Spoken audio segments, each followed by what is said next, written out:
Hello, Internet, and welcome to the finale of Squire Squad. Just for some context to make you feel old, I don't know, I looked it up, and episode 1 of Squire Squad was posted to our YouTube, which we have a YouTube, and you should go check out, back in September of 2020.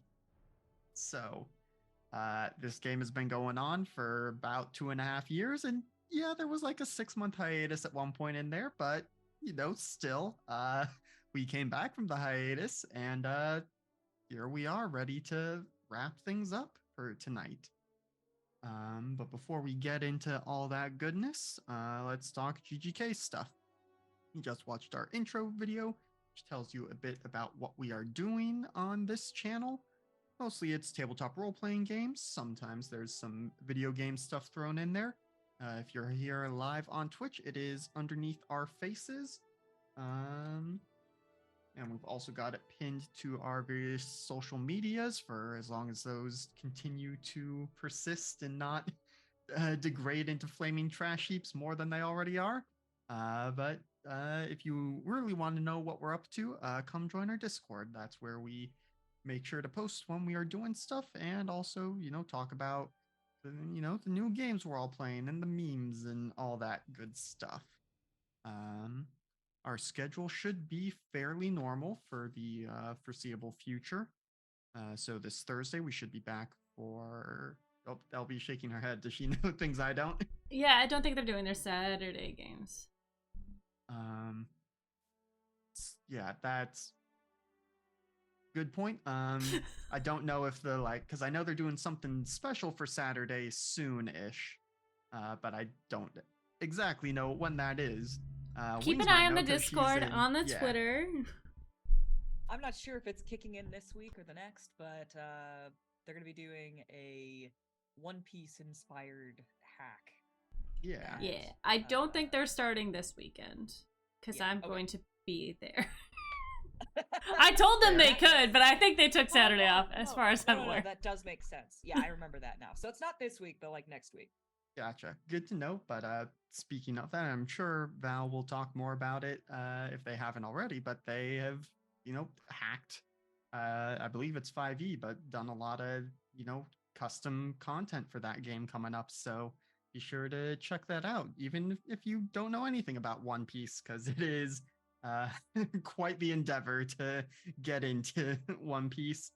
But yeah, so again, just make sure you are following us on the socials, and either join our Discord or catch up on our YouTube, because we post everything that we do over there. Yeah, so I guess that's it for channel stuff. Shall we go around and introduce ourselves for the last time in this game? Let's start with David. All right, I'm David.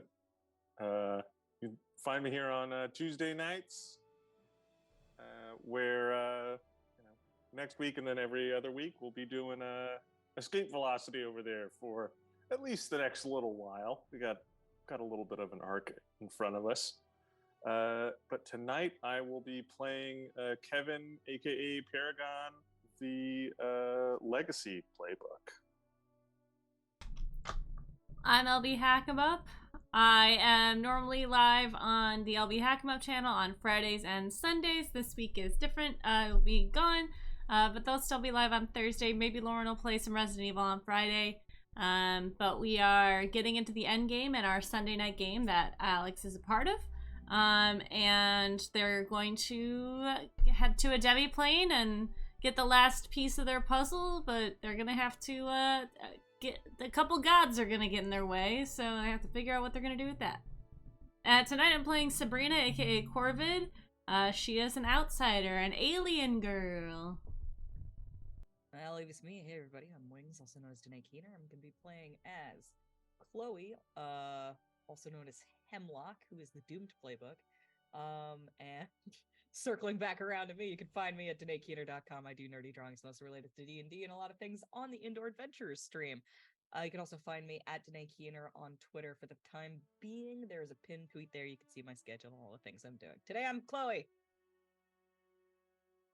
Thank you, everyone. And then that brings us back to me. Hi, I'm Alex. OMG, it's some guy on the internet, mostly here on GGK Tuesdays and Thursdays, and as LB said, on Sundays over on her stream. She did not mention that she's pitting us against 1.5, 2 gods, and we're only level 9. So that's going to be exciting. One's a champion of the god, not the actual god, and That's the why other I one said has half. yeah, and the other one's been cut off from the material plane for the past 50 years, so his power is not quite as high. So I think you'll understand if I don't fully trust what you are telling me. Especially because we will be facing Mask, the the god of trickery. But yeah, let's. If you want to find out more about that, that'll be on LB's channel in a few weeks because Sundays are going to be busy over there. In the sense of not doing the streams, kind of busy. But let's focus back on Squire Squad as we begin the final chapter.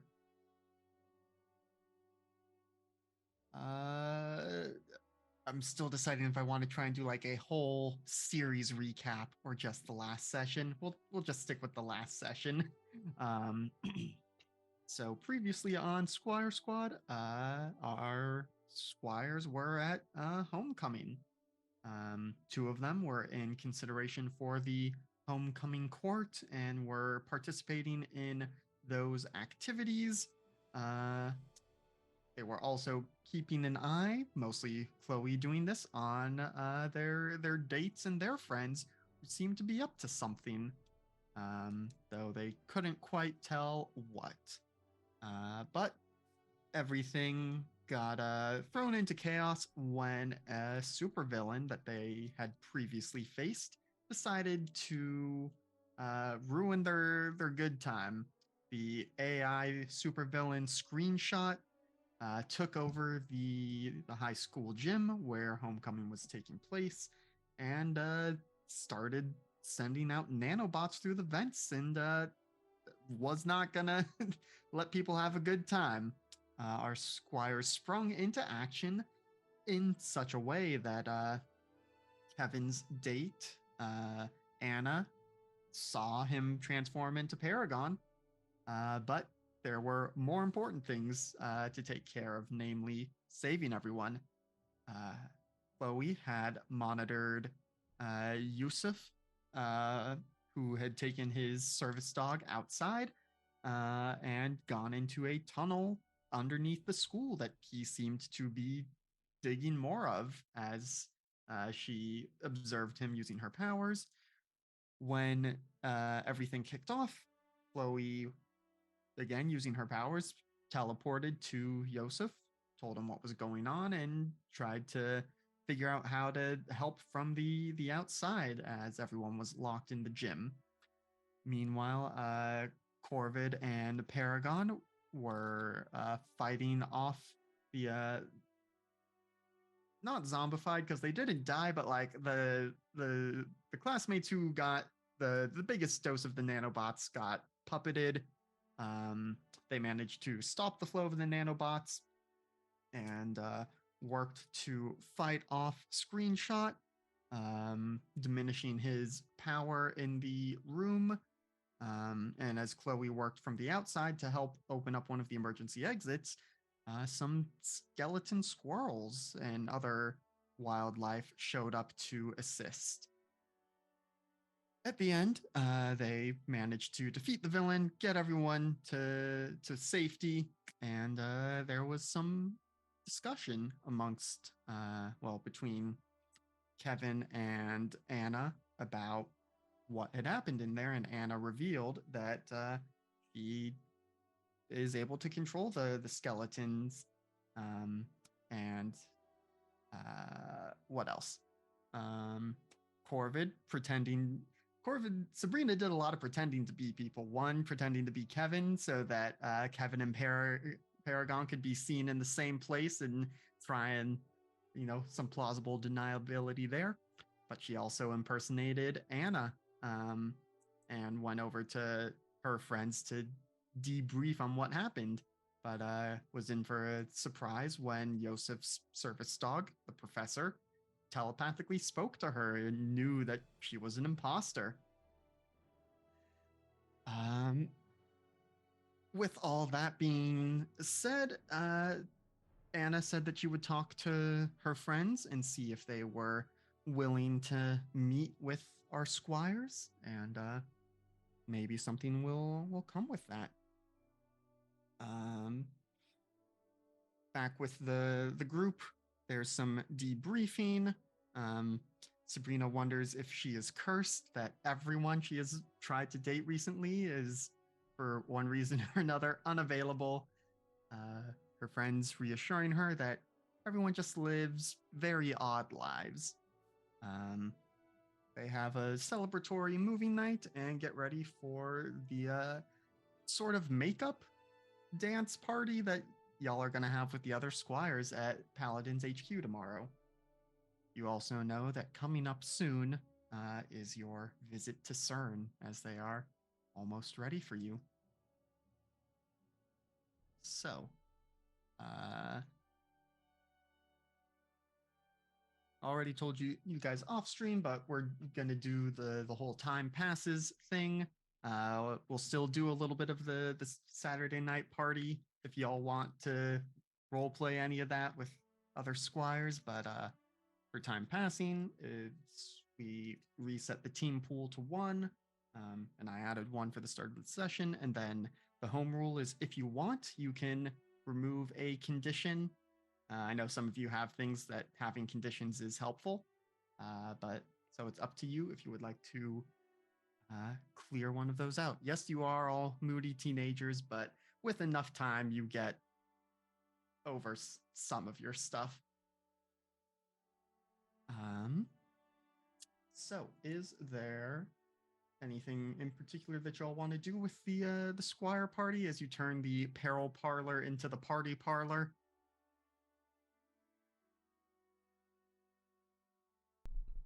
If not, we can skip on past. I know y'all had said that this was more of a thing you wanted to have happen, but didn't necessarily have things to play out for it. Yeah, I don't think I have any. Unless we ask people about this crew, if anybody else has had interactions with that, the skeleton dog squad. Crew. The skeleton crew. There you go. Yeah, and as you are talking to some of your fellow squires, they mention, some run-ins, none as dramatic as the one you all had with them at the bank, but the things seem to line up of, they're all kitted out in bone armor, that there tends to be some kind of larger than life beastie, some kind of quadruped. It seems to change forms with most of the encounters in different ways. That there is lots of melting through solid material. That sometimes, they seem to be able to conjure up mini sandstorms. And that reminds me that one of the other things that happened with the homecoming was, as you all, rushed to the school's server room where you figured Screenshot might be waiting, you found that it had already been attacked, I guess. A variety of damage to the school's computers, which probably prevented Screenshot from doing anything, but was gonna cost a pretty penny to replace. But you also, this is a universe where the school system is very well funded, so not too much of an actual concern there. But yeah, as you talk with your friends and coworkers, that Yeah, they seem to have had run-ins with the skeleton crew out on their patrols, but usually it's never been as direct a confrontation as you all had with them at the bank. Okay. Because we still have to meet with them, right? Yeah. Yes, yeah. Kevin told you that he talked with Anna and that she said she would talk to her people and see if they agreed or not. Mm-hmm. So we're just waiting on the call. Yeah. That's all I had.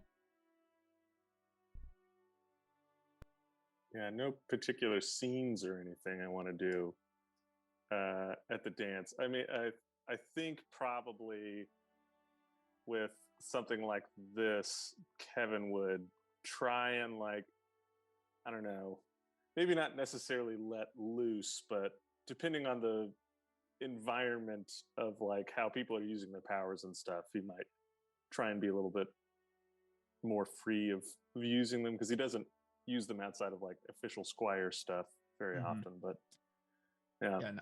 I mean, there is plenty of casual power usage. I mean, Umpteen is there, and he's got a full conga line of just himself. With some other people hopping in. Yeah, it's those who can fly are generally flying. Telekinesis is abounding. Speedsters are zipping around from conversation to conversation, having multiple conversations at once. Yeah, so how do you think Kevin would try and cut loose with his powers? Maybe some dancing and flying and stuff.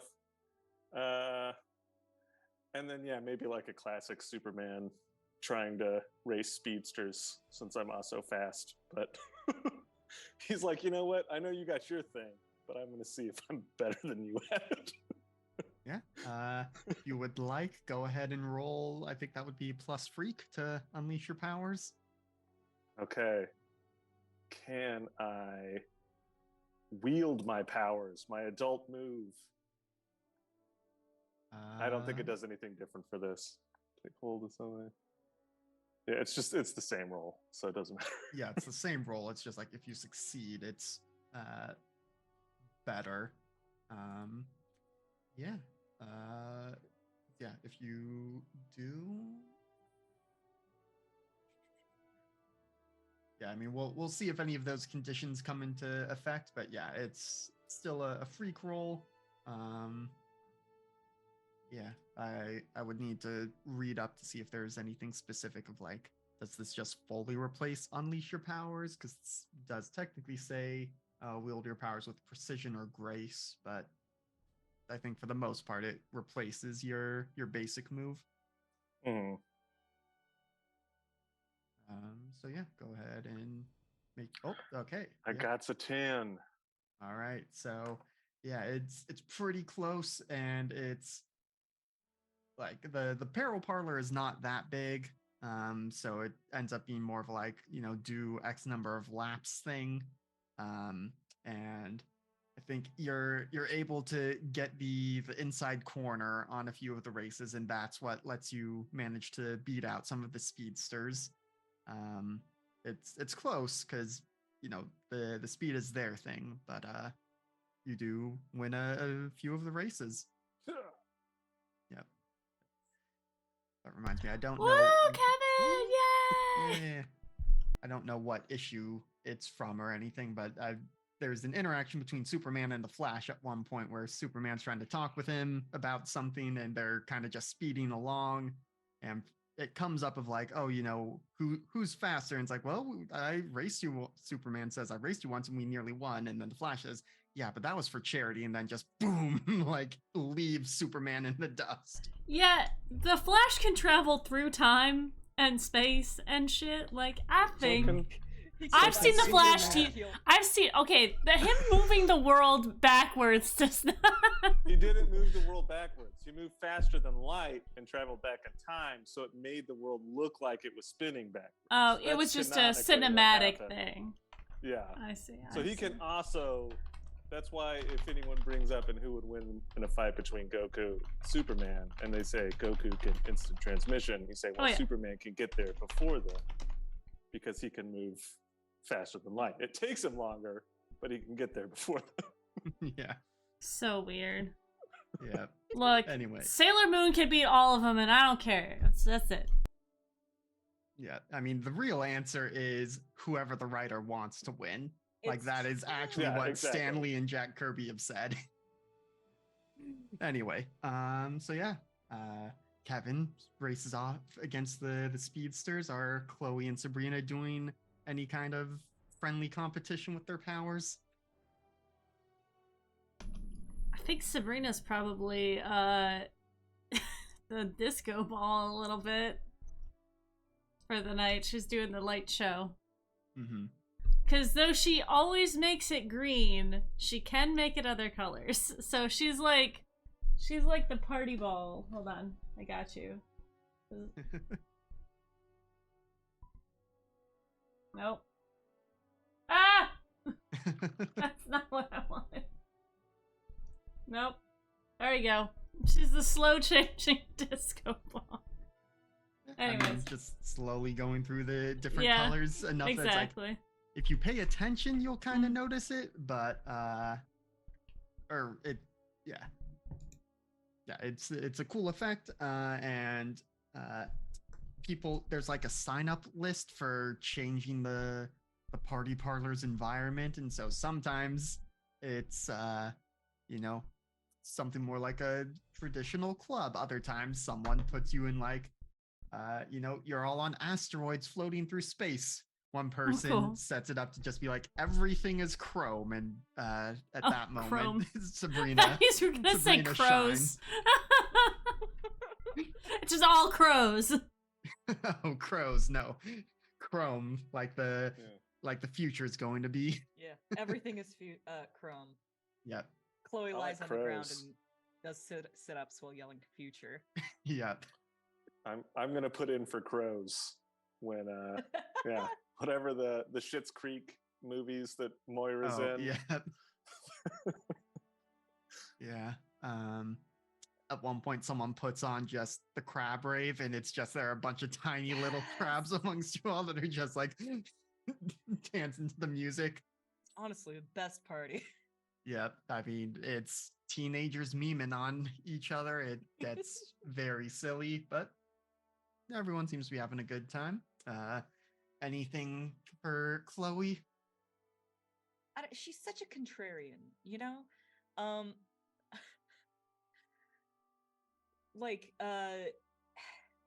This feels like the party where she'd like actually cut loose, but it's still a party, is the thing. Yeah, I think that she's the most boring person here. Like, I don't think she's even in costume. Well, yeah, and I mean, some of your coworkers are also not in costume. Yeah, she's just hanging out like in the civvy corner with like her sodas. Yeah, and probably talking with some of the other squires who you don't get that much of a chance to work with. Maybe some of the ones who go to other schools from you. Yeah, I mean, if you would like to, you can roll mundane to see how well this goes. I sure can. Then emphasis on the word try. Yep. And Sabrina will give you a roll to do as well. Well, that is a big old yeah, so that's a big old miss for Chloe, but that's some potential you can mark.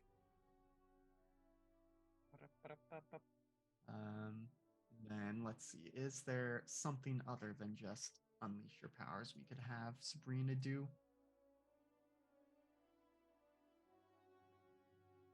I think there does just come a moment where Chloe goes and finds a corner and gets out a book. This could be a provoke someone. Yeah, if you would like to roll plus superior. I mean, I'm okay with rolling plus freak, but I mean, I guess the question is, do you want to succeed or get potential? Hey, I did 7. All right, so yeah, mixed success. Yeah, I think there is that moment when it's all chrome that's like, this is amazing, Too too much much. light almost. But some of the times it's the decor that others have selected does not mesh well with your disco balling. Like at one point, one of your more goth themed uh, colleagues makes it look like you're all in a graveyard, and yet Sabrina's still up there with like disco strobe lights happening. Whoops. But yeah. Soon, eventually the evening winds down. Um, and yeah, as you all are in the locker room, changing back into your civvies. So I guess it's maybe just Kevin who needs to do so. If Chloe was already in the civvies, and Sabrina can just change. Um, Kevin, you get a text from Anna. All right. I guess yeah. If I'm the only one changing, yeah, I'll just read the text. Yeah. Yeah, and basically it says, the others are willing to meet. Uh, Gives you a place in a time and a location, and says, don't bring any other paladins, just your team. All right. Yeah. I'll send back that's okay. And then text everyone else that we've got a meeting time with Anna and her crew. Question. What should I do? It's allowed to Hi, just be the Simon. team. So I think we just show up in. Yeah. Yeah, I mean, so I guess one other thing that Anna says is like, it says like, we will be in costume. okay. Yeah. We'll be in costume too then. Okay. What's the place? It's not too public, right? No one's going to snap any No. photographs. All right. No, it's one of the many warehouses in the industrial district. Cool. Ripe for us getting ambushed as well. So, yeah. Like Or, apparently. Or protecting your reputation, not having you be seen cavorting with criminals. Sure enough. But yeah, that's scheduled for tomorrow. Middle of the afternoon. Should be hopefully quiet. Sunday afternoon, not too busy for anyone. All right, just so we're clear, it's a, hey, you guys gotta stop doing bad guy stuff. We know who you are. Come join the Paladins. I don't necessarily care about making them join the Paladins. Just stop doing bad guy stuff. I mean, yeah. I don't know. I think feel it out. That's the goal, right? Yeah. Stop doing bad guy stuff, but yeah, I don't know. I don't really know what I want out of this, to be honest. Okay. I mean, it'd be great if they'd stop doing bad guy stuff. But I don't know, call me cynical. I don't know if this is going to be the most convincing argument.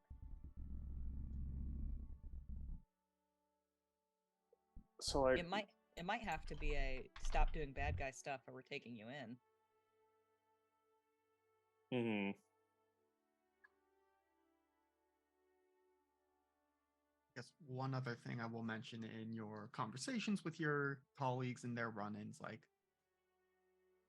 in addition to the bank heist being the most direct and dramatic confrontation, that is also clearly the like most criminal thing that any of your other squires have encountered them doing.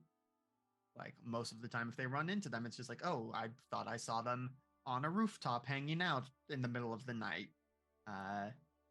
or maybe they were trespassing somewhere that they shouldn't have been, but like not causing a ton of property damage aside from melting holes and things. So yeah, just if that helps inform your expectations. Yeah, I think very least knock off bank robbery level shit. See if we can get him to join the Paladins as like an outside shot goal. I mean, I don't think it'll happen, but maybe. Yeah. I Okay. mean, honestly, we should probably just ask them why they haven't joined the Paladins already. Yeah, why are they doing crimes? I mean, What's the bones? Yeah. Okay. Well, we'll figure it out. I'm sure it's gonna go fine. Don't jinx it. Oh, break a leg? I'll take it. Yeah. Alright, well. Do you want to do most of the talking, or do you want me to? Do you want Chloe to do the Who's good at that? Who's good at talking? I mean, I can be, I guess. I'm more intimidating as Corvid than I am as Subrina. I mean, intimidating. I don't know. I guess. Like, I think we can all be authoritative, because I'm, intimidating. like, tall and I look like I'm 18. True. Yeah, I don't know. What do we want to do about making sure it's not a trap? I can like hang out drone style really high in the air for like the whole day and just check it out. Yeah. Anyone else got any ideas? I could go in early and look for anything that looks trap-like. Talk with the plants and see what's up. Yeah, something like that. Okay. All right. Yeah.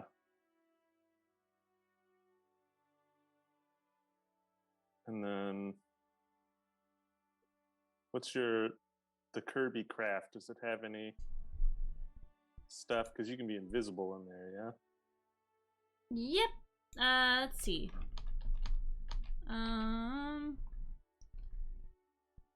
It's a chameleon and telepathic. It's hard to repair and doesn't have weapons. So I could make it look like a plant or something. I mean, not a plant, but like I could kind of. We're on the top of a building. I think we're meeting in a warehouse. In a warehouse. Okay. I mean, they've given you the address, which Google Maps, it reveals it to be a warehouse, but no specifying, inside or on the roof or. Yeah. You could Doctor Who it and land on the roof and just make it look like it's another story tall and it's just another floor of the building. I was thinking an air conditioning unit, but that sounds perfect. Okay, let's do that. And I still have the Xbox in there, so if you guys want to play some games while we're waiting. I've been playing Animal Farm for not Animal Farm, Animal Crossing. Oh no. It's so good so far. It's just a bunch of animals. You get to play. I haven't finished it yet, but it sounds great.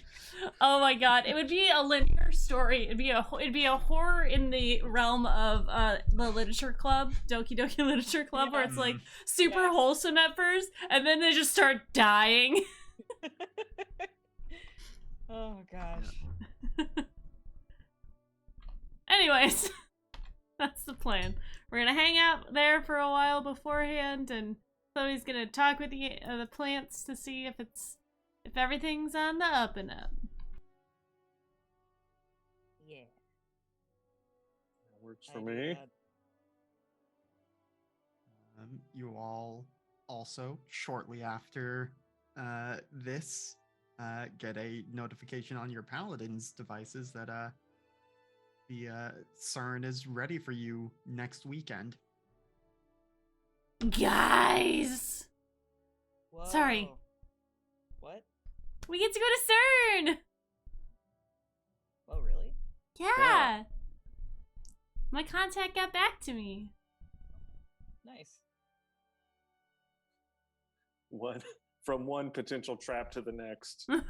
It's not a trap! Jesse's the one that helped me get out in the first place. I don't trust it. That's all I'm saying. Okay, alright. You say Well, so. You know, let's not get trapped in this one, and Yeah. then we'll have experience and working knowledge to help us out for the next one. Yes. Wiser and older every day. Right.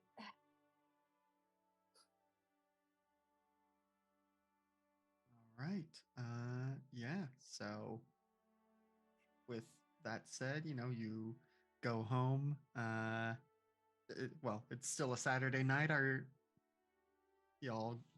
No, I mean, you already had a sleepover last night. I don't know if y'all want a sleepover part 2, or we can just cut to the next day as y'all meet back up for meeting the skeleton crew.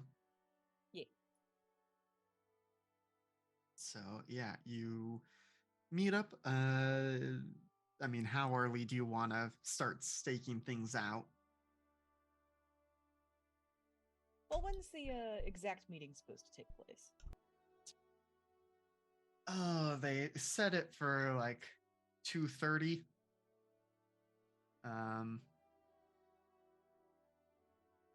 And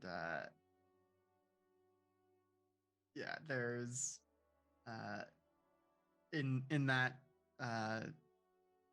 message with the time, Anna sends a tooth emoji, but also a parenthetical of like, one of my teammates requested that we meet at tooth hurty because of the bone stuff. Extra parentheses, I'm sorry. Not as sorry Sabrina's as like it's gonna be. the bone stuff, the bone stuff. What are they talking about? The bone stuff. She doesn't get the I don't pun. know, Sabrina, you should ask them. Okay. There's nothing more painful than like a joke landing flat and then somebody like having to explain the joke to somebody. Mm-hmm. It never seems funny. The joke never seems funny if you have to explain it. It doesn't matter. It's like a frog. The moment you dissect it, it's usually dead. Usually? Usually. It doesn't have to be, strictly speaking. I don't know what kind of person it makes you. Yeah. Someone who gets their nomenclature wrong, it would technically be a vivisection. Yeah. But yeah, so 2:30 is the meeting time. Yeah, so how early are y'all staking it out?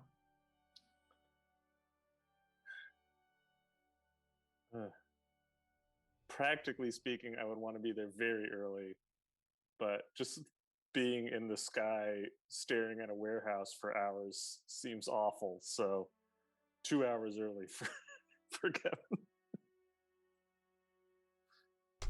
Yeah, Sabrina is probably like, she starts paying attention like an hour beforehand, but I think she'll be there for a bit and just be playing the Xbox and like, Gideon, tell me if you see anything.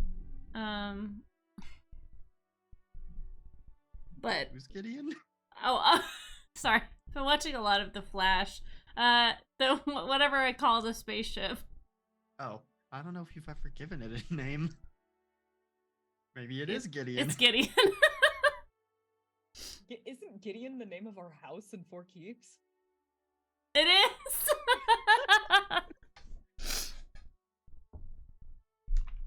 Yeah, you get, an affirmative chime from the Kirby Craft. And yeah, yeah, so or I guess first, Chloe, are you doing anything to? You said you were going to talk to plants and stuff. Yeah. I'll show up early and taste the joint. Yeah, so I think this would probably be an Unleash Your Powers, unless you've got something else for it. Let me double check.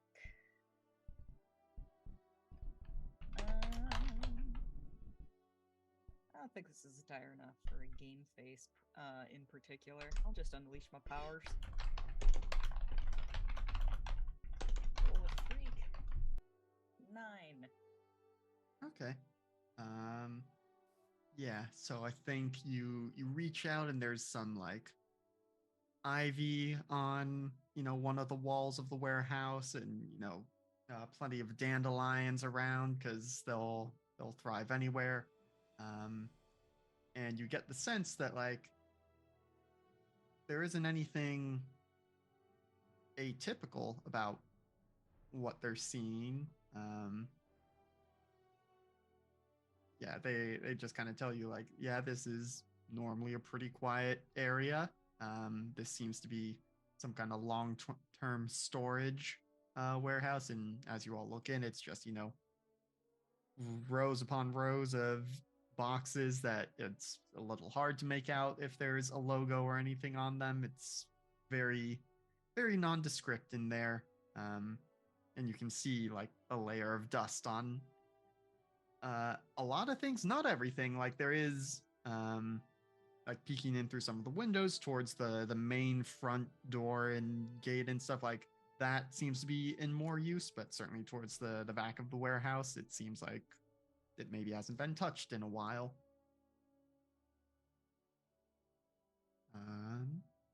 Yeah, that's what you get with a mixed success. And yeah, Kevin, with your, I assume you were like X-ray visioning through the warehouse and stuff. Correct. Yes. Yeah. Nothing's coming up for you. All right. Yeah, I'll keep an ear out too to see if I hear any one acting covert or suspicious. But yeah. Mm-hmm. I shall become a rat and scurry about in the scaffolding to see if when they arrive. And then wait, we don't have telepathic bond anymore, right? Nope. Shit. Okay. This is a question that comes up at least once every game. I know. Because it was so useful and now it's gone. Well, also we have it in our other Tuesday game. So I think that I think once Kevin and Chloe, are you guys just gonna hang out? And then are you gonna be in the warehouse waiting for them? Oh, at like the appointed time? Mm-hmm. Yeah, it's good question. I think I want to show up after they do. Like I'll be in the sky and then let them show up and then rush in. Oh, I can create shadows, so we could be hiding in the rafters in the shadows. Honestly, I kind of want to do a power move. I want to fill the warehouse with plants. Hey, yo! Not completely, but just like one corner of it. Like, and make it like look like it could possibly be, just like overgrowth. Like it's been abandoned for a long time. And I'm just gonna hang out in the plants until they show up. Yeah, easy enough to do. Yeah, I will say like the warehouse is locked up, so getting in there is going to take something. But I don't know. Shadow teleportation? Well, I mean, doesn't your teleportation take one of your doom signs? Yeah, my teleportation is... my shadow teleportation is what I meant. Yeah. So yeah, you could probably get the both of you inside with that. Mm-hmm. Yeah, can you phase through walls, Kevin? Can you move that fast? So, I mean, if I was straight Superman, I could travel into the past to when it was unlocked and go inside then. Oh my god. But This paragon is not that powerful. yes. Now, I will just, you know, are the windows, is it possible for them to be opened? Yes. Yeah. But we will say that like one of the upper windows maybe is missing a single pane. And I'm imagining like they're the longer thin ones that broken up into a bunch of squares. So like one of those squares is missing. But you think you could maybe reach in and get to the latch on it, which you imagine normally they would need to use like a super long pole to get to doing that. But Okay. I'll beforehand then, like well beforehand, open the window so I can fly in and dramatically appear once everyone else shows up.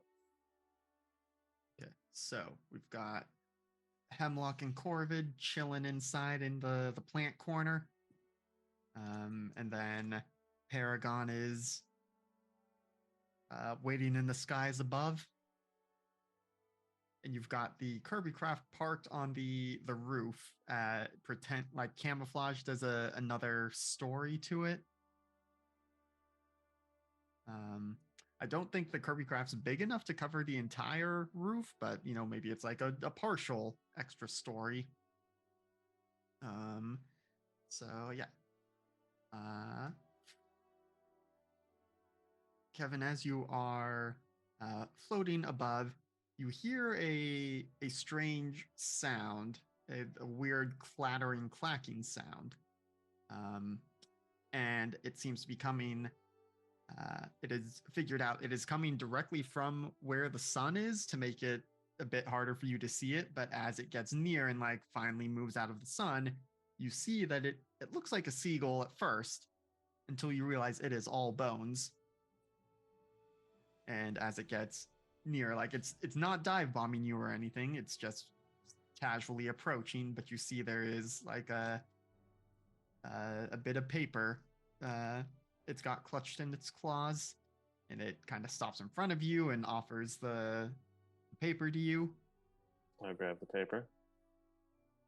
And it says, neat trick with the extra story. Come on inside, we're ready. All right. Hemlock and Corvid, you don't see anyone inside. I'll text to the group that the message and how I got it. And yeah, I'll just super speed into the warehouse and be like, all right. Yeah. I turn to Hemlock and just go, are you ready for your big entrance? I've got a cool thing I'm gonna do. Okay. Like, Corvid shadow teleports up to, like, the rafters, and, like, just the light from her gas mask and her eyes, and then, like, there's, like, a subtle outline of her body underneath the cloak as she, like, hovers down out of the shadow. And, like, hovers next to, nope, Paragon. I was like, Patreon. No. Yep. Yeah, Paragon, you going through this window. Shortly thereafter, the skeleton seagull follows in, and so Hemlock and Corvid, you see this as well. And so, yeah, as you two make your dramatic entrance as such, there's a voice just calling out from, you can't quite tell where in the warehouse, of just, are all you heroes so edgy? Like, I mean, I thought we were the ones who were supposed to be edgy, working outside the law, but Anyway, and then suddenly, just in like the main area, it's almost like they blip into existence. You see the skeleton crew, which if you now that you kind of know what to look for, you see there are the two girls, the guy and the quadruped, which is not nearly as big as when you fought it in the bank. Um, and yeah, they're all decked out in bone armor with like skull masks over them.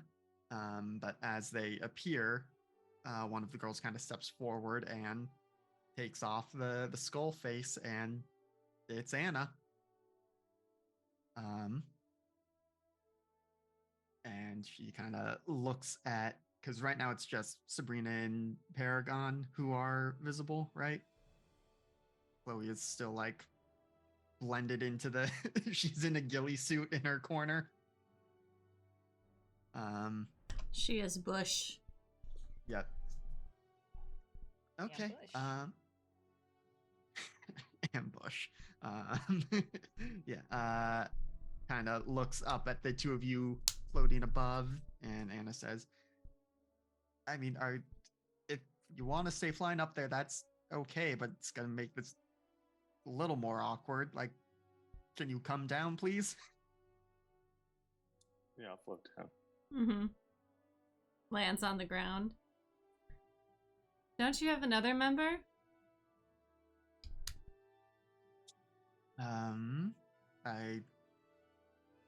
She looks taken aback for a moment, but then the voice that had called out before, which you didn't recognize, speaks up again. And it's like, it's okay. I mean, I don't get to reveal myself that much. One sec. And then again, just kind of appearing, you see this time it's more of like a fade into existence. You see, jeans, sneakers, a t-shirt, wearing the bone armor, but that's about all you see. You don't actually see the person who is wearing it all. Like you get the outline of them from the clothes and the bones and stuff. But cool. Yeah, I am the fifth member of the crew, Invisalad, and yeah, I'm the reason you can't see shit. Invisalad? Working on the name, but why not just Fade? That's so much better. Thank you. You're welcome. I mean,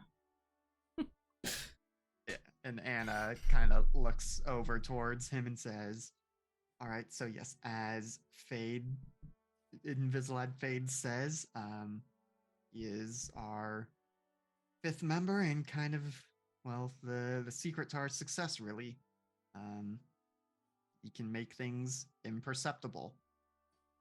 For him, it manifests as he is always invisible.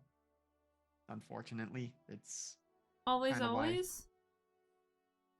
Yeah. Oh. And he says, yeah, I mean, I used to be in the same school system as you all, but once this happened, just decided it was better off not attending anymore. I mean, home life sucked, and so just vanished. But these ones, gesturing towards the others, they still stuck by me, reached out to me, made sure I was okay, and that's kind of how this all started up. Wow. So, you started doing crimes. I mean, we haven't really hurt anyone. I mean, hostages, guys. That's none of them were hurt. And the other girl steps forward. Psychological trauma's a thing. Yeah. The other girl steps forward and says, "Okay, yes, I know that seems bad, but also, and like, she and this, with the dirty blonde hair, and now that you've spent some time around her, you know this is Eve. She kind of steps forward and gestures to the quadrupedal creature and says, "Thanks to our good friend here, the adorable criminal, and his psychic powers, it kind of lessened the trauma that they underwent. I know it's not great, but like they will need far less therapy than other hostages will." Okay. It's still The bar is a little off here. implied violence is bad, right? Threatening people doesn't make you good. Mm. And Anna starts speaking again, like, yes, we know we're not good. And the bank was a questionable decision, but we wanted, some spending money, and I couldn't just ask my parents to pay for everything. They would start asking questions. Like, what are you trying to make them pay for? I mean, giving Blaze, and gestures to the invisible boy, giving him a place to live and being able Why doesn't to. he just live at your house? They would notice. Yeah, plus he wouldn't have a room. Like, come on, Kevin. Seems like there's probably enough extra rooms. You can't be using them all. Oh, that's right. You live in a mansion. Yeah, but Wait a there would be second. questions about why is one of the guest rooms, seemingly always in use. Who's Why going to are ask it? The maids? Yeah, we treat them well. We take their concerns seriously. Regardless. Just start hanging out in that room. Take it over and act like it's your freaking clubhouse or something. I don't know. This doesn't seem like... It seems like this is a problem easily solvable before you reach let's rob a bank. We tried that for a while, and as we expected, my parents started asking questions, and I mean, after it was not great. They let the first maid who brought it up go. It was a mess, and so we decided rather than sacrifice, someone else's livelihood like that, we would look into alternative methods. Basically, the reason we're having this conversation is we can't let you guys do crimes anymore. We know who you are. We know where you live. We know what your super personas are. It's like, we can't just be like, oh, well, they're cool. It's, jobs, also laws. We gotta follow them, and we can't just let you do that. So this is kind of a courtesy conversation of, you guys gotta stop doing bad stuff, otherwise we're gonna have to take you in. Right, and this is the boy that you can see stepping forward, and you couldn't really figure it out in the heat of the bank heist, but now it's very obvious with his like curly red hair that this is Yosef. Look, yes, these are all very good points, and we have been talking about dialing it back from the bank robbery. Like that was a lot. And since then it's just been harmless stuff like changing your grades. Yeah, I mean that's what it was going to be, but then when we found out that Screenshot was attacking, we changed tactics and blew up the server room a bit. Yeah, who did that, by the way? It was a group effort. I mean, so Hemlock, you still haven't revealed yourself, have you? No, she's watching quietly from the plants. Yeah, I mean, Hemlock saw that I can kind of melt things, and Anna, if you would, and Anna pulls out from it's hard to tell where, but pulls out just like a bone towards him, and Yosef extends his hand towards it, and it just slowly starts like liquefying and dripping to the floor, and then it's a bone puddle on the floor, but then he stops concentrating again, and it mostly reforms into the shape it was. Mhm. Like it's a little misshapen, but for the most part, it's a bone again.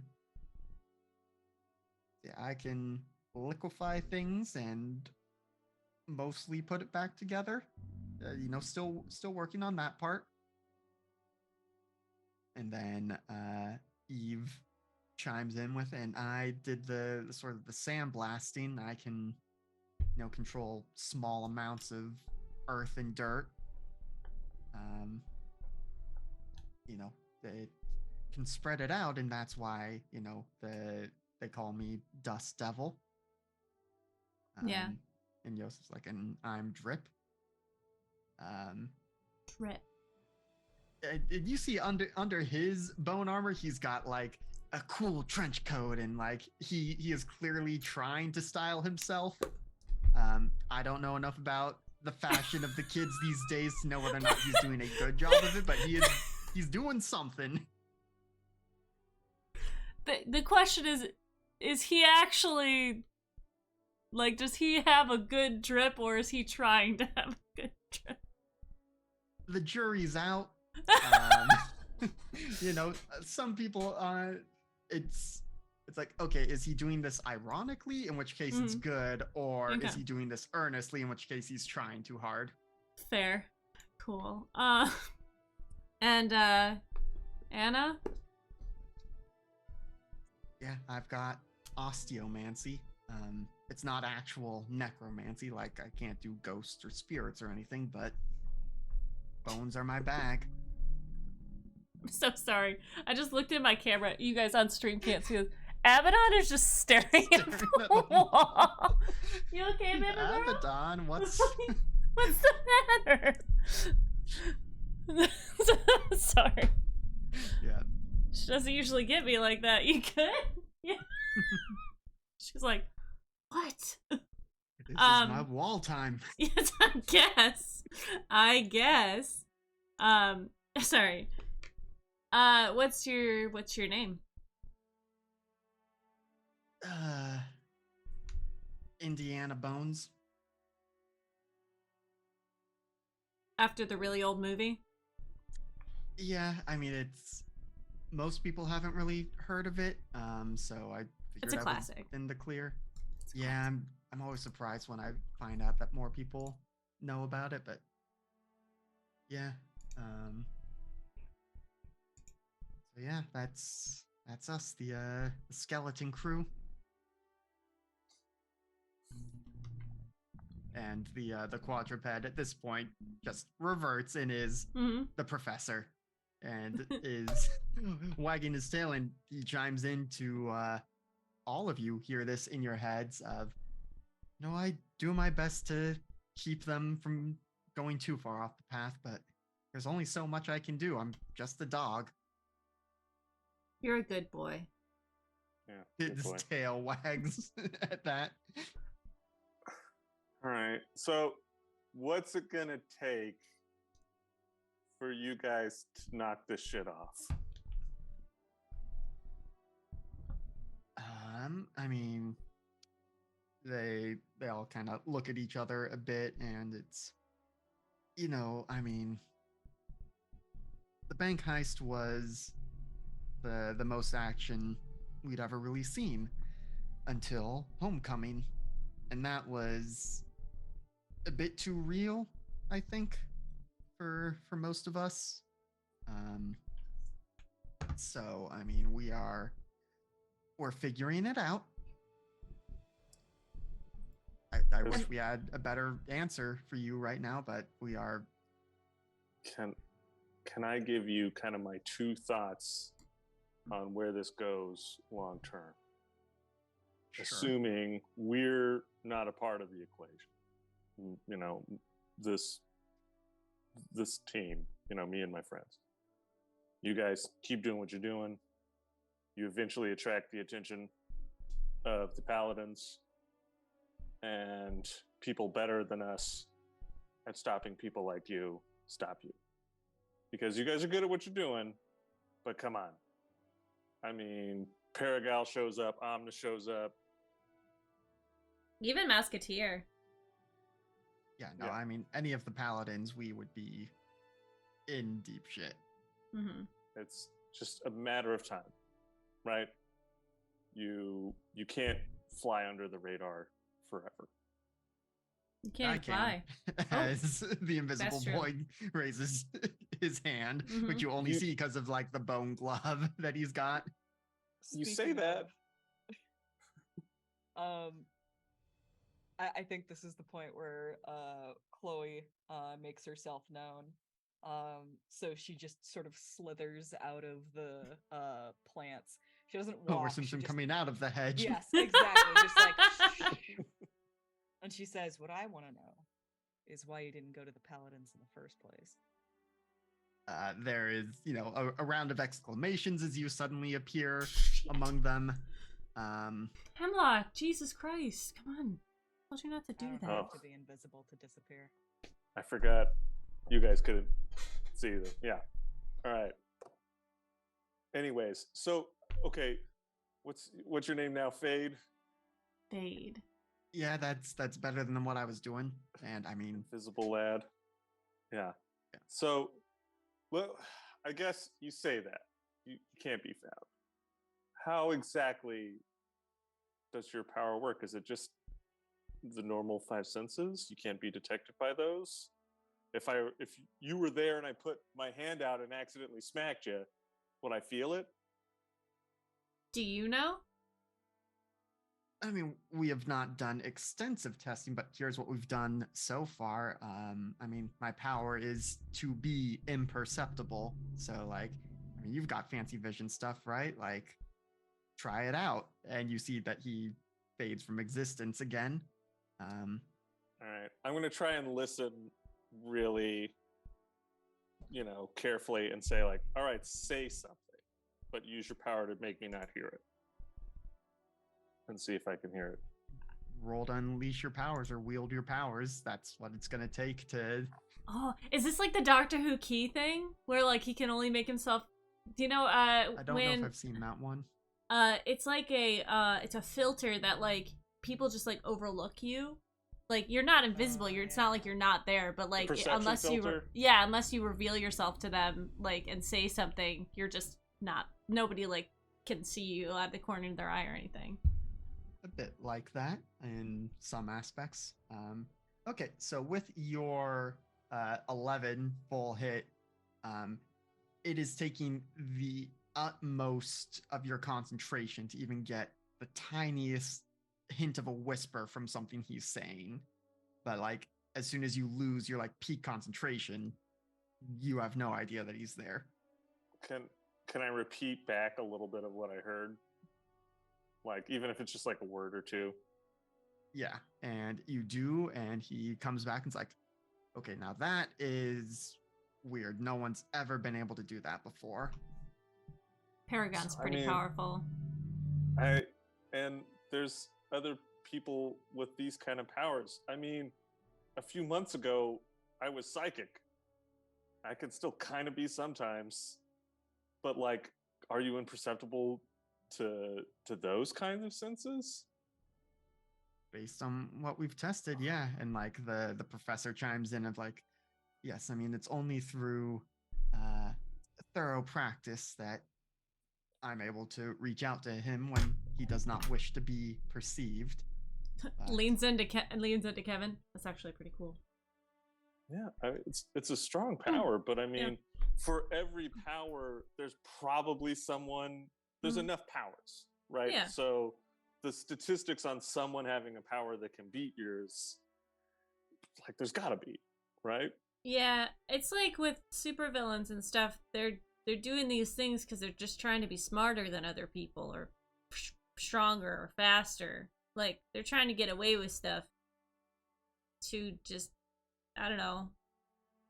There's a bunch of superheroes running around. It's not like you choose to be a villain because you just want a little bit You know, you're just, it's statistically, it's not a good idea. But Kevin, go on. What was your other point? So so that's the main point. Eventually, you attract the attention of the paladins. Bad stuff happens for everyone, with the possible exception of Fate. Second alternative, which I believe to be much worse, is you attract the attention of like a supervillain who's like, guess what? You guys are part of my crew now. Like, fucking deal with it. What happens when Mr. Master shows up and he's like, you do what I say now? You see, they all kind of pale at the mention of Mr. Master. Yeah, we met him. We met him. He's fucking terrifying. And I don't curse, ever. Yeah, I mean, this is Eve speaking again, of just like, we didn't ever really expect to be that successful to, merit the notice. I mean, part of why this got so big is like we were just, doing stuff to help Blaze out, and we ran afoul of another gang one night, and Anna suddenly put bones on all of us, and we had to. They were basically trying to mug us, and we fought back, and then realized like, oh, we can do stuff. But to Hemlock's question of why not join the Paladins, we've all seen different ways that the system fails. I mean, Blaze is home life is nothing to speak of. He's doing much better now, even, living sometimes on the streets.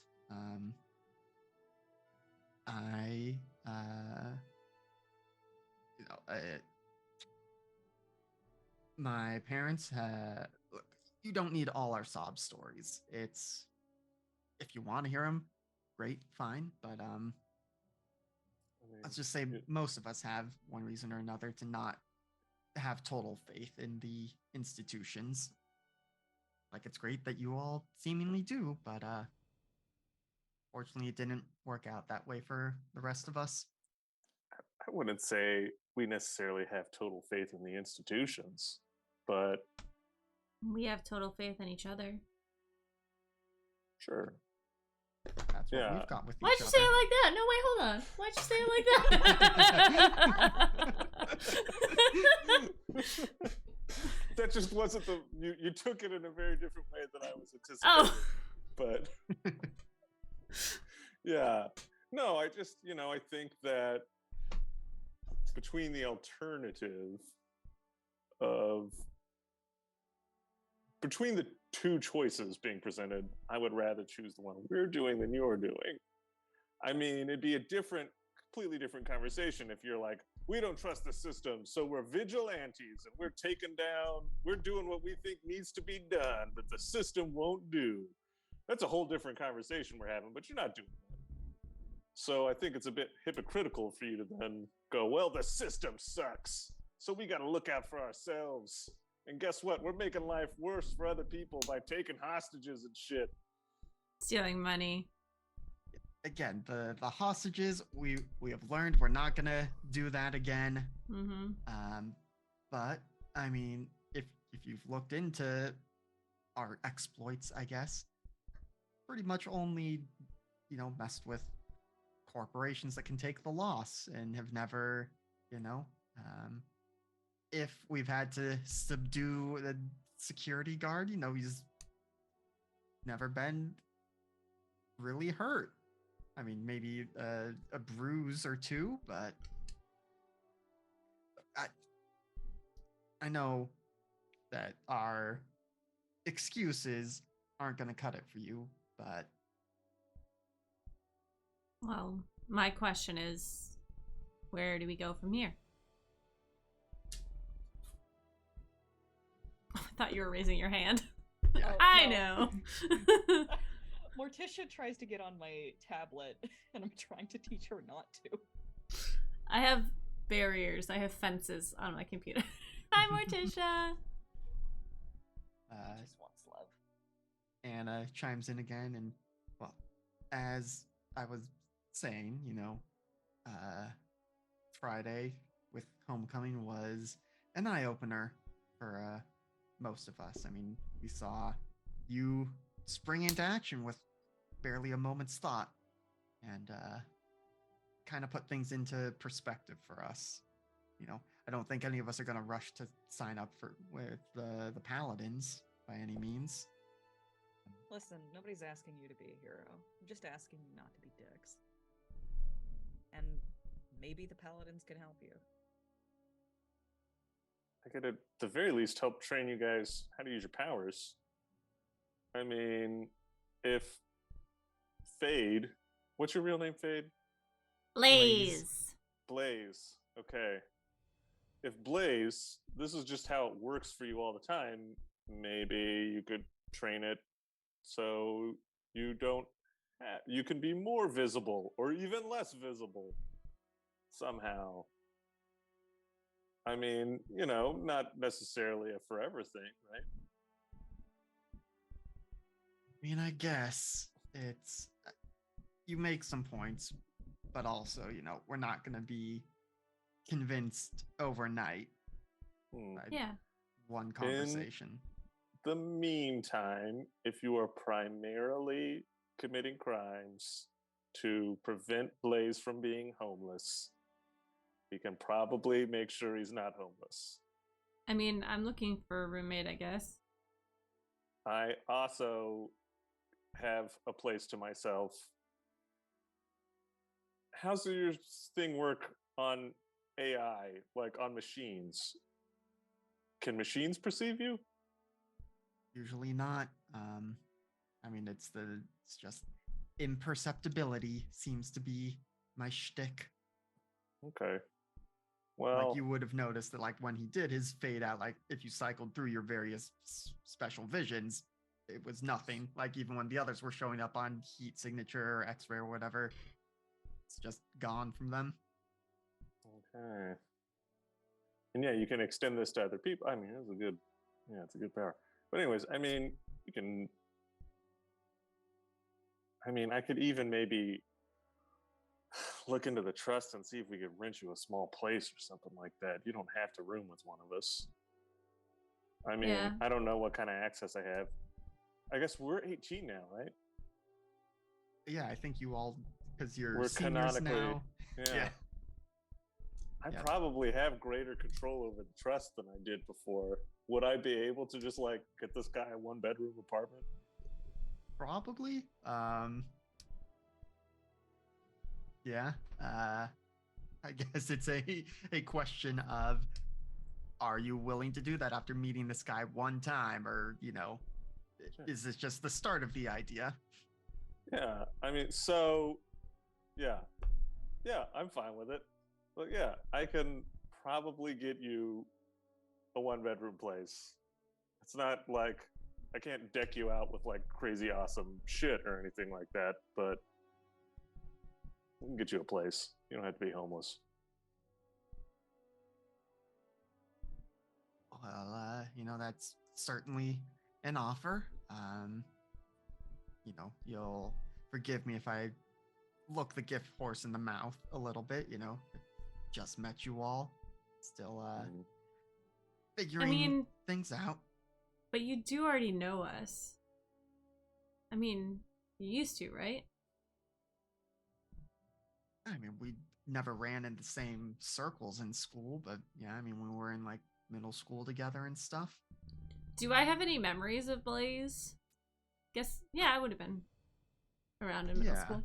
I mean, you've got a vague recollection of like maybe a couple interactions in gym class or something. You remember, because again, this is middle school. Everyone is even more awkward than as a teenager. Yeah. Was a little bit pudgy, a little bit of a class clown, but never mean-spirited. Yeah. Yeah. I think Subrina kind of like looks to Kevin, and you see her like take off her gas mask, which she doesn't usually do, and like pull back the hood. And as she does, it she gets 5 inches shorter, like turns back into Subrina, and she's like, "I helped you up the rope that one time. You couldn't do it, and I held it for you. So we have history." You see the they all kind of react a bit to you stepping out of your costume, and yeah, I think you see Yosef and Eve kind of quickly whispering, and it's like, "Told you that was her." Kind of like piecing it together, and one of them hands the other some cash. But yeah, Blaze will kind of say like, "Okay, yeah, but it's also like, I've literally vanished a few years ago, and didn't hear anything from you." That's fair. I mean, I guess we weren't friends like that. Yeah, and I'm not holding it against you, but I'm just saying, like, Yeah. these four, gesturing to the dog, have been there for me. Well. Yeah. And, I'm very sorry that the systems have failed you, especially you, Blaze, to the extent that they have.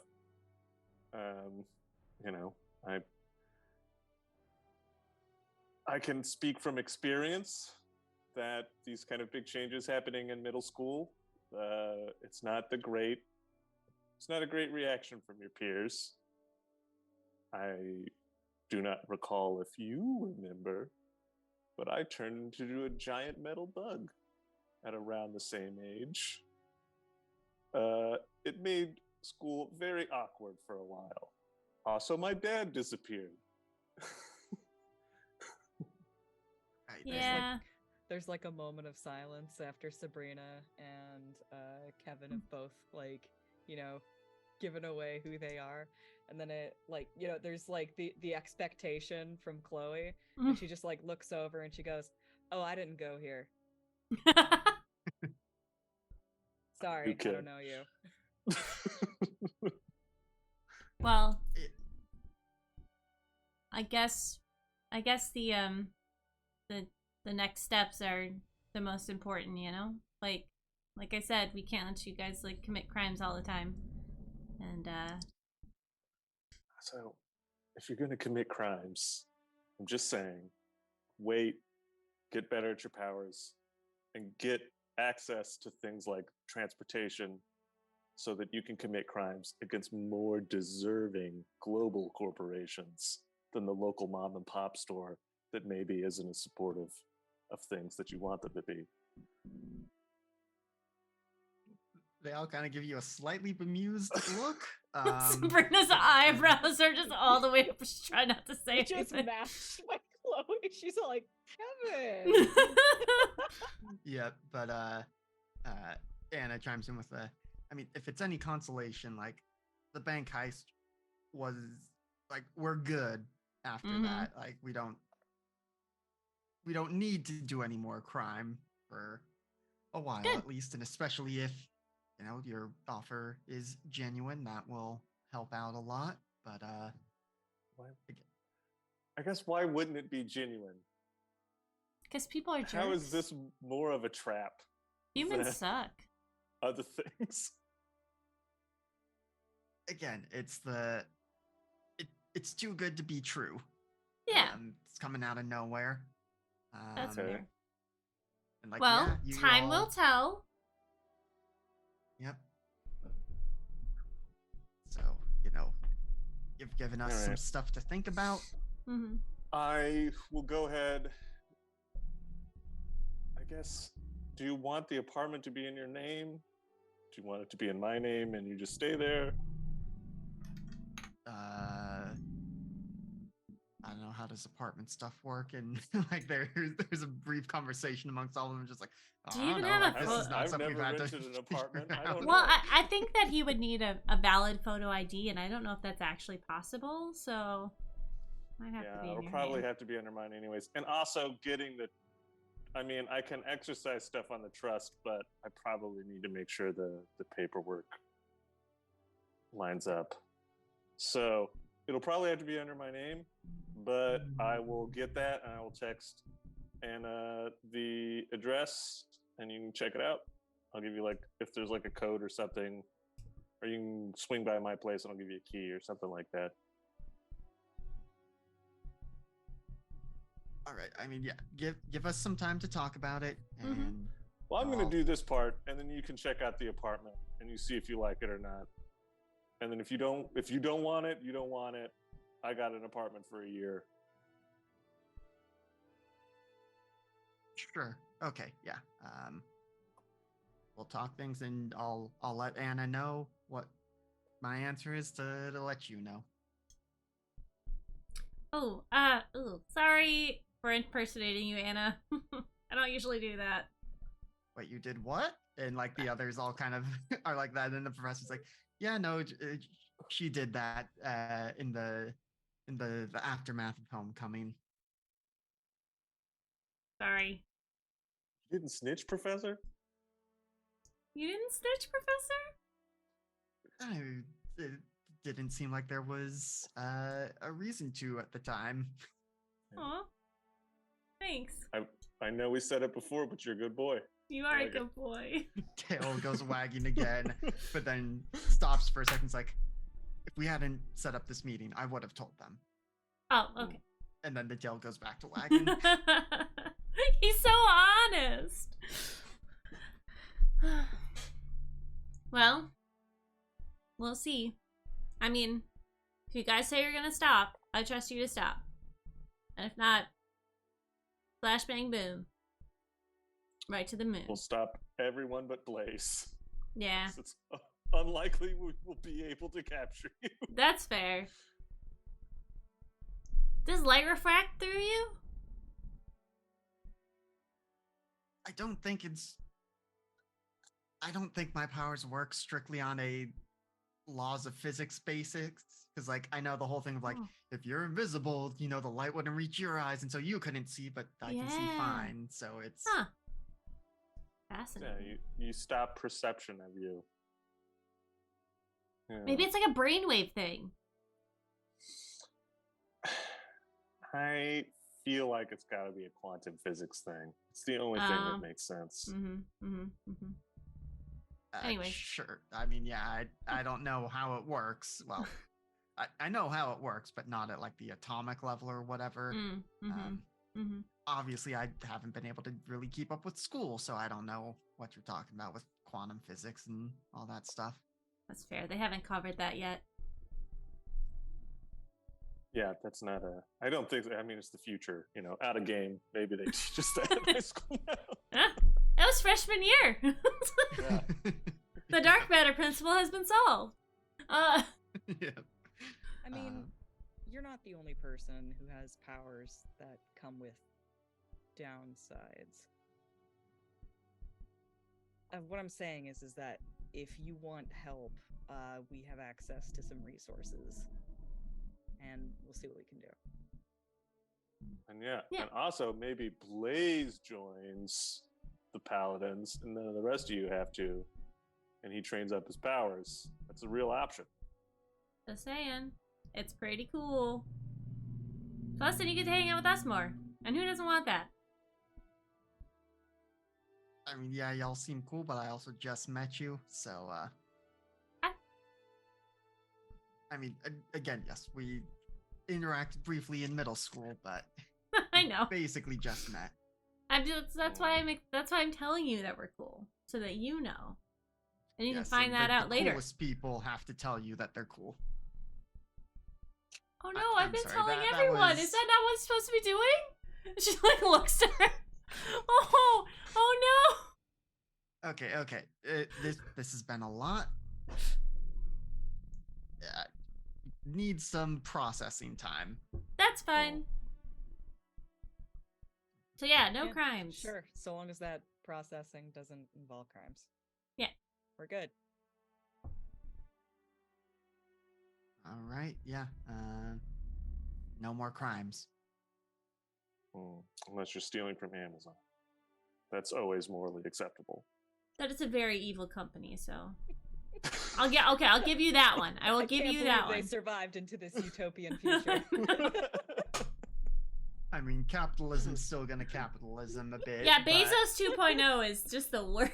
I mean, Dexter Dixon is, super capitalist supreme. Mhm. Yeah. But there's more regulations and stuff in place in this universe. Mhm. What's Dexter Dixon's corporation's name? Because it's DexCorp. DexCorp. Oh, Oh yeah, right. yeah. Yeah, So DexCorp. substitute Amazon with DexCorp. With Just like No, DexCorp. Amazon DexCorp. too. Amazon. Amazon too. A subsidiary of DexCorp. Yeah. Yeah. Oh my god, That's how evil bought DexCorp out, is. Bought out Amazon. Yep. Yeah, no, I mean, if pressed, Blaze mentions that like most of the time when he gets food and stuff, like he goes to the Amazon 2 branded superstore and just shoplifts. Hell yeah. It's like Victimless crime. You There yoink you something go. off the shelf and it's just gone from people. Yeah. Man. The ultimate gaslight. Yeah, I do feel bad about getting Anna's maid fired because of that. Yeah. Hopefully you could get good references. Yeah. How long Well- ago was it? I mean, a year or so ago. Oh, she's probably already got a job. Mm-hmm. Well, thanks for meeting with us, guys. Yeah, thanks for not slapping handcuffs on us. Mm. Who doesn't wanna love a do an redemption arc? experiment though? Does anyone have handcuffs, Why? or just something we can tie up Blaze's hands with, like handcuffs, and I can hold on to, and then we can see if he can make me forget that he's still there. Okay, we just we're- met him. Like, I know, we're we not can- gonna do science on Blaze. Come on. We can leave. We It can seems leave like it's something experimenting with handcuffs he to would the next wanna time we know. meet him. And we would want to know. I think you want to know. I do, obviously, but I think he might also like to know. this. You guys can go now if you want. Yeah, please do. Yeah, look, again, we just met you. Yeah. I'm not gonna get into. We need to have whole other conversations before. That's we like start a handcuffing third each other date thing. consensually. Yeah. I mean, not that I You know. guys had to go and make it weird, but all right. We're teenagers, of course we Make did. it weird. It already was. Yeah. Agree to disagree. We but- took it weird in a different direction.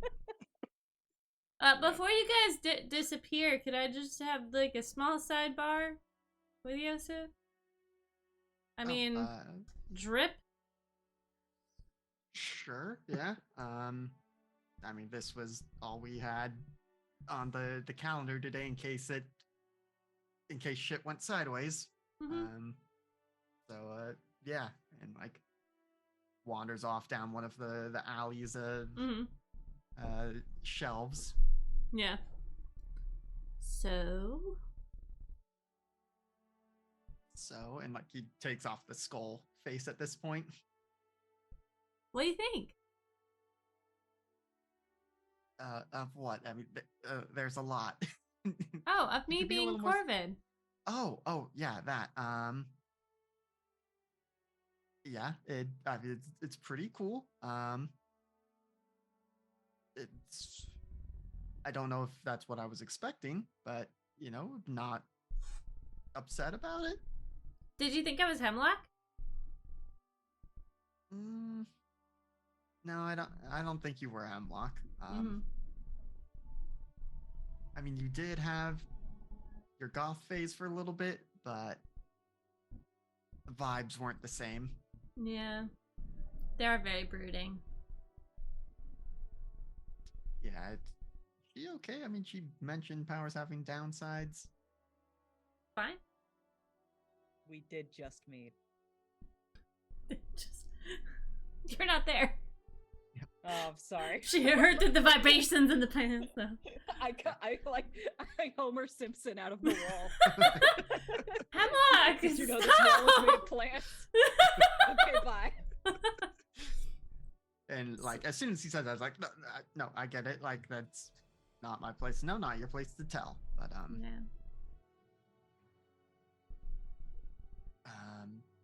yeah, I mean, it's cool that y'all are legit superheroes, but yeah, I mean, none of us are chomping at the bit to sign up.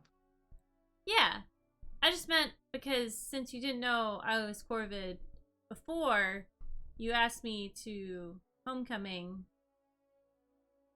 for a different Right. reason. Yeah, because I mean, you're cool and hot, and I mean, do I need more No, reasons to say that? I thought, once I found out, I didn't know if it was that you knew and you, because Anna was going with Kevin, and I didn't know if it was like a distraction thing or. No, I mean it. I. He looks back over towards where the professor's with the others, and you get the sense that he wishes he could like pet him right now or something. Mhm. It's complicated. I mean, it can be both. A bit. I mean, more so one than the other. The more so being the the cool and hot part. Mm-hmm. Well, I guess, do you still want to hang out, or this whole supervillain I mean, I can't date a supervillain. I'm not gonna do that. Also, there's a lot of things you don't know about me, so yeah, I mean, I guess we'd have to figure it out more. I mean, I'm still down to hang as long as, again, handcuffs stay out of the picture. Yeah, no, I think I'm okay with that. No promises. Kevin, stop! You know I can hear everything you say. I know, but you don't have to! Just under her Don't breath, I make hate jokes you. about me. I hate you. Yeah, I mean, there's still playing Xbox together and stuff. And hanging out at school, and yeah, I mean, it's feels like you have me at the disadvantage here, and like you get to set the terms, kind of, given that you're the bona fide superhero. Oh, I guess, yeah. I mean, like I said, I just don't think I can be with somebody who like breaks the law and stuff. Like, just morally, if I know you're doing that, I kind of have to do something about it. Yeah, I mean, that's fair, and like it would not be great PR for you if it got out that someone you were involved with turned out to be. I mean, it feels weird to call ourselves supervillains. Like, yes, we have superpowers and have broken the law, but it still feels like we're not supervillains. That makes any sense. I mean, you are super powered villains, not like super as in like really great villains. I don't know if I should be insulted by that or not. Well, I've been doing this for years, so like. Anyways, I just wanted to see. So, yeah. Maybe we could get Froyo sometime. Sure, yeah. I mean, I like Froyo. The professor likes Froyo. Not supposed to have too much, and especially, no chocolate, but. Yeah. Okay. Cool beans. I really need to do one thing first, though. Okay. She like turns around and looks back at the group, and you see her like make eye contact with the professor, and she like shifts down into like a golden retriever and starts like bounding over and like tackles him and starts playing with him. I'm trying to think, have any of them seen you do like full different creature transformation before? I don't think so. Probably not. So I think there's, some expletives sputtered, and the professor telepathically speaks to you as you bound over and is like, what's going on? What's going on? What's going on? And then Playtime! Boom! yeah, it takes him a second to figure it out, but then, you're two dogs playing together. Yeah, running around, chasing each other, doing the butt scoot thing where you they go for the butt and then you tuck it in as they run. After a little bit, she stops and puts a paw on him and just goes, I've been wanting to do that ever since I found out you could talk. Yeah, this is a unique experience. Most other dogs are not as eloquent as you are. Thank you. I learned how to speak this language a long time ago. Well, Thanks for keeping our secret. Yeah, I mean, again, they talked about it. They decided that they were going to meet that same night. Otherwise, I would have absolutely sold you out. But yeah, but you didn't right away, and I think that means something. We should play again sometime. This is a lot of fun. Being a dog is awesome. Oh, are you an alien? No, are you an alien? No.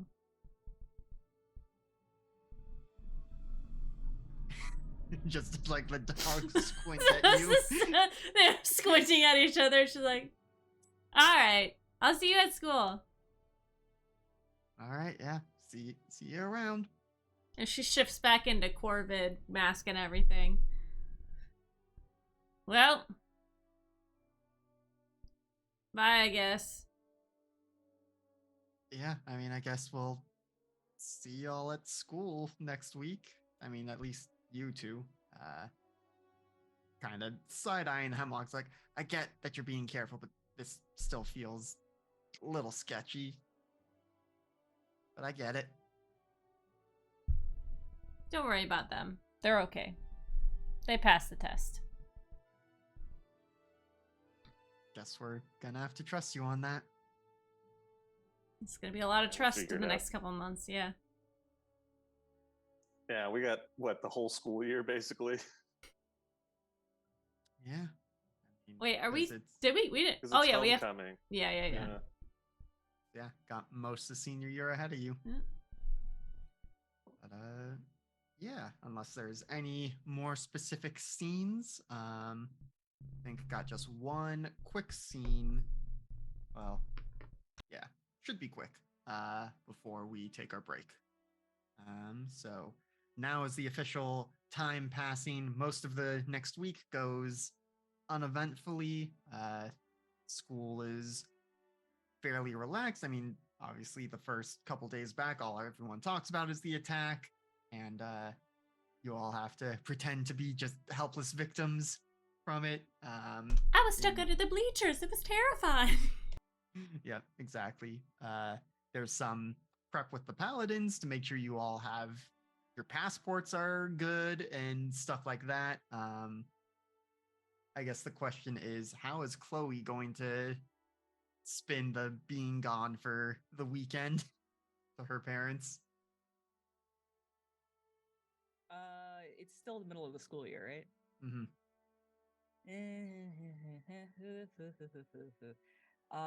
She's gonna say she's going on vacation with Kevin because he's a fairly affluent friend, so it makes sense that she could go on vacation with him.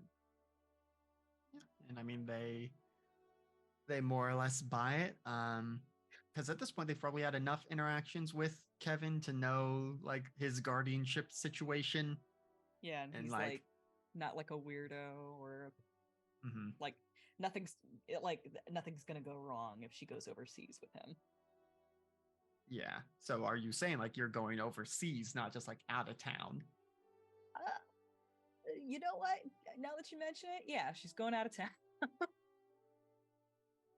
Yeah. I Atticus, go ahead and roll mundane for me, please, just to see how hard they press on like where are you going to be staying? Because I imagine I'm thinking about it now. It's like, no, parents would want to know where, like, yes, you are technically 18, but you're still their teenage daughter. They want to know like who you're staying with and where exactly. 2. I got a 2. Oh my god, we're gonna be like in a hotel or something. Why are you guys so always on my case like this? God. Door slam. Yeah. Kevin, you get a call that Elena mostly handles that is from Chloe's parents that ends up being a like whole thing, and like Elena basically gives them the fake itinerary that has been prepared ahead of time, and like enough real contact information that like they can call her and she'll be able to forward it to you so that if you know she does enough of a job to ameliorate Chloe's parents, but it's like a couple hours of being on the phone with them that like You guys also get like a huge like PDF of just like emergency contact info. mm-hmm. Yeah. And yeah, on Kevin's end, like after the marathon of a phone call wraps up, Elena's like, I did not think I could become socially exhausted. I think I need a little bit of time. Yeah, go ahead. Then she takes like 5 seconds of silence and then, okay, I am recharged. She, like cleared the cache or something. She's like, Yeah. all right. Basically. But yeah, I think that actually works because like Chloe, as you go into your room and slam the door and like are packing or whatever, there's a tapping that comes at your window. And you look out and you see first the shadow and you're like, wait, is the sun hitting the shadow weird or something? But then you realize, no, that the shadow is the being. And you realize that Jebri has come calling. She'll go and open the door. Jebri, what are you doing here?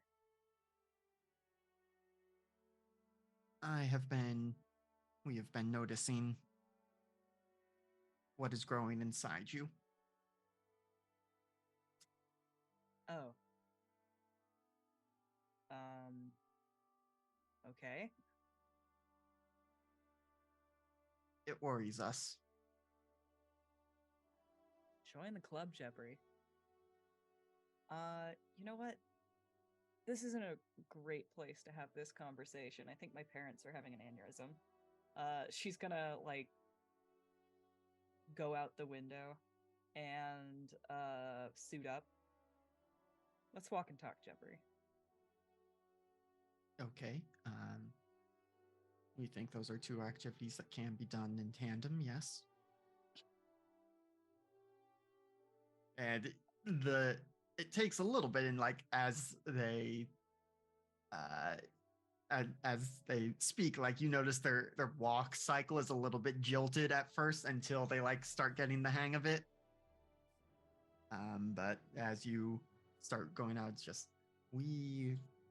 as we said, have seen what is growing within you, and we believe it to be more powerful than it appears. Now, what makes you say that?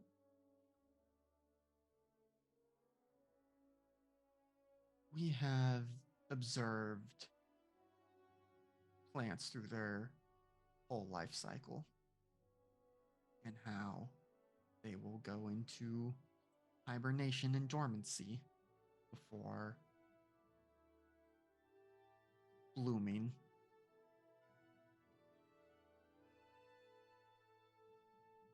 You think it's dormant now? Yes, we think that it is biding, that it is storing up, and that when it decides to bloom,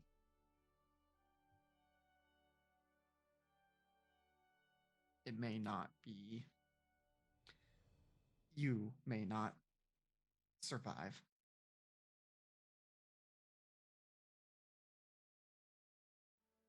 Believe it or not, Jebri, that's probably the first thing I knew about it. They kind of cock their head at you, but remain silent.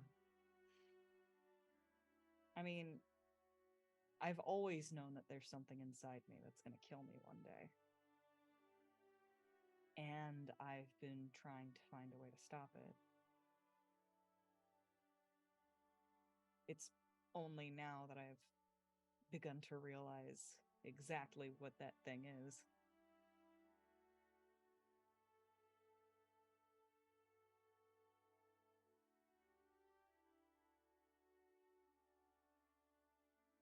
You know more of the world than we do.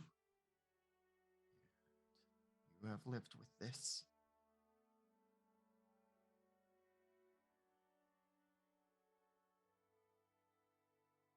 We shall defer to your expertise and judgment, but be ready for it to bloom sooner rather than later.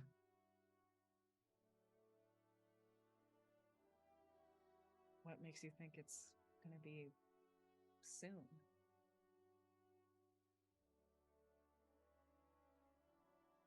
It is difficult to explain our perception of reality to one so limited as yourself, but we see threads, I suppose, roots, tendrils that are pulling taut.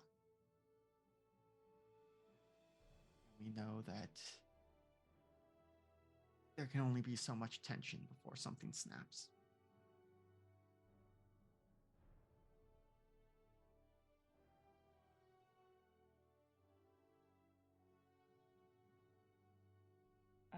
Jebri, can you do something for me?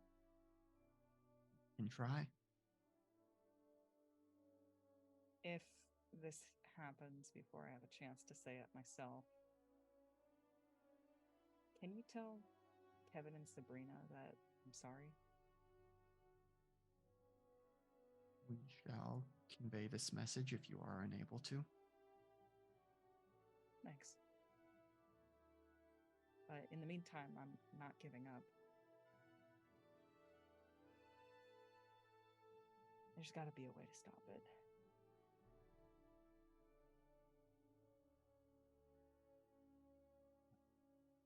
We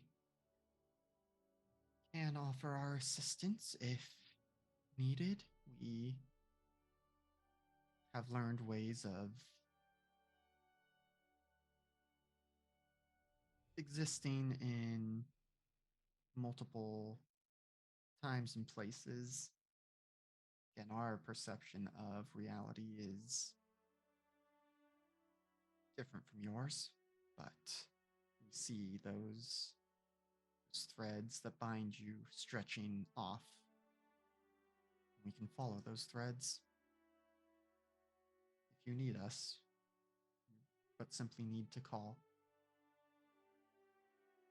we shall follow those threads. Can you see them now?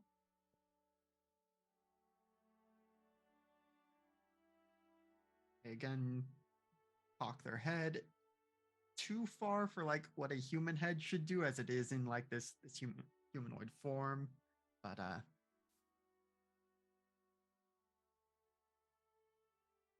there is silk wrapping you in a cocoon. But the threads extend out, some towards your friends. Those seem secure.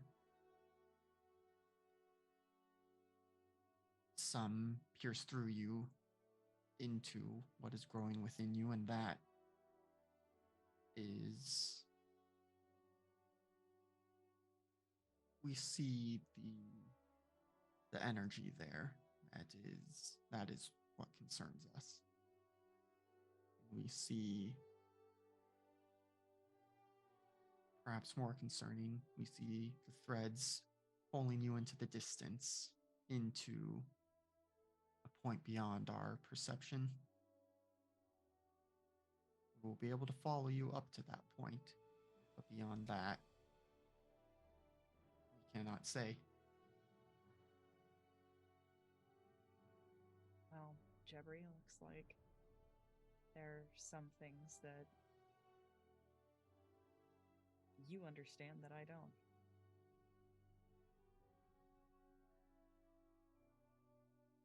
We have learned that that is the way of things. Not everything comprehends everything. Or if they do, they have decided to leave everything else alone. How much time do I have? Do you think? By your human perception of chronology, a week's time. Right. Thanks, Jebri. I have some stuff I have to do.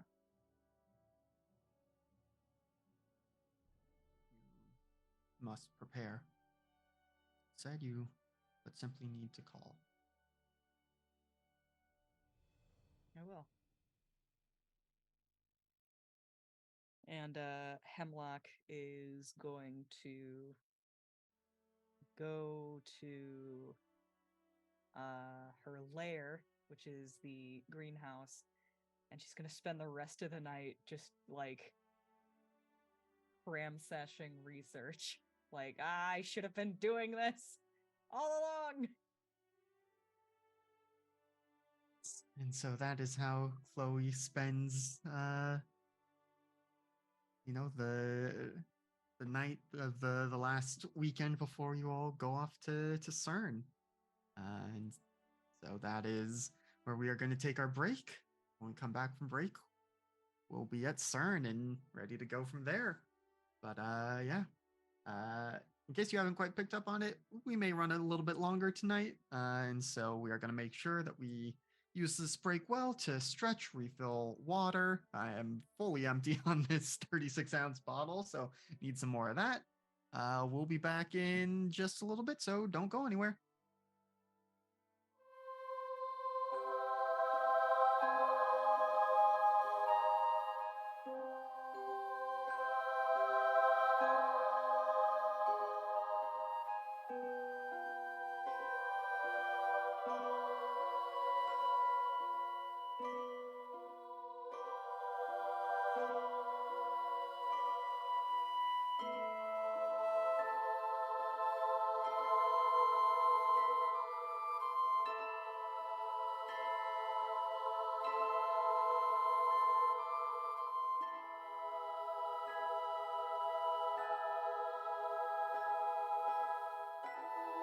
You've had given the level of technology, I don't think they're splurging for teleportation for y'all to get there, but it's like, supersonic flights are a thing again. I mean, Kevin, you could probably get there faster on your own, but this is more reliable given the last time you tried to do like a super long flight.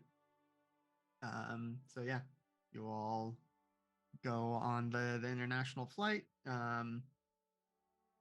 You're not even unaccompanied minors because we reestablished that y'all are 18. But you have some of the civilian workers for the Paladins escorting you. Doing most of the organizing and communicating with their CERN counterparts. Subrina, you've been getting a ton of messages from Jessie, who is excited to see you again, and has said that she will be there ready to greet you all. She has also warned you that there is a bit of a surprise that she's not allowed to tell you about, but is preparing you for. Like a good surprise, or like I'm gonna go back in a cage surprise? Not a go back in the cage surprise. Okay. but she's not sure if it's a good surprise either. Okay. Um, Cool. so yeah, I mean, you arrive at the airport that is most convenient to CERN. You can tell how much prep I did for actual CERN realism. You could have said anything. Yep. You're in Heathrow Airport. No, I know that one's incorrect. But yeah, you have, you know, a nice town car to take you all. And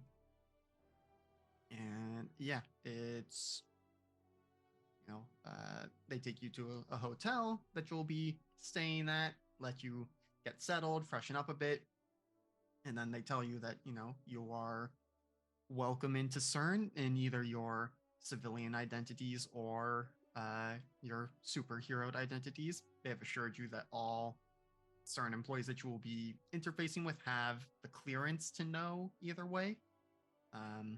So it's your level of comfort. Which identity do they know ahead of time? Have they been given both already? You have the understanding that it's going to be like you are meeting with one of the top scientists on this project, and he knows both already.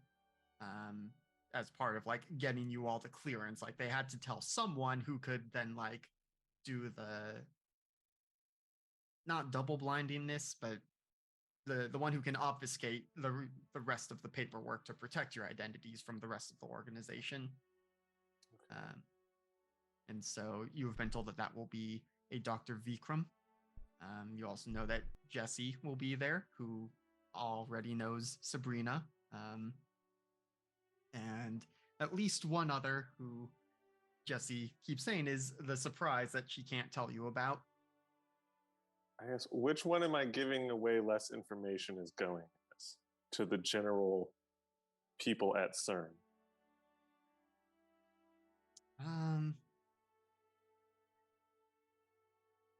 If you go around as Paragon, that will be more noticeable, but if you go in as Kevin and then suddenly become Paragon, people might put two and two together.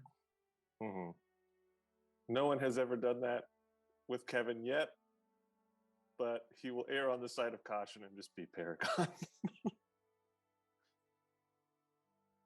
Yep, fair. And like, I imagine like Subrina and Chloe, how much are you like, Kevin, you're being too paranoid, or how much do you think his paranoia is founded? I mean, I don't think Subrina notices. She's like, I'm so excited to be here. In game, it's probably much more noticeable that Kevin does not trust CERN at all. Like, it's a joke out of game. In game, Kevin is 100% serious. He does not trust what's going on there. Fair. I think Hey, Sabrina Kevin. tries to comfort. Hey, Kevin. You good, man? I mean, what do you mean? You seem a little uptight. Yeah. I mean, I'm excited that we can figure out what the hell's going on at CERN. I mean, we've been talking about trying to figure out how to get here, and they're just going to let us in. And I doubt the place is gold-plated, so I'm going to be checking out all kinds of stuff. It is a science facility, you know that, right? Like, they're not, like, doing anything nefarious. Mm-hmm. Mm-hmm. I don't know how much you've paid attention in Earth history classes, but science is usually a very high up there justification for doing nefarious things. Well, sure, yeah, I can do that, but science also does a lot of good things, too. Oh, for sure. I'm not, advocating no science. I'm just saying. Needs to be in the right hands. That would be quite the reveal at the very end of Kevin being like totally anti-science, Yeah. coming out swinging at the end here.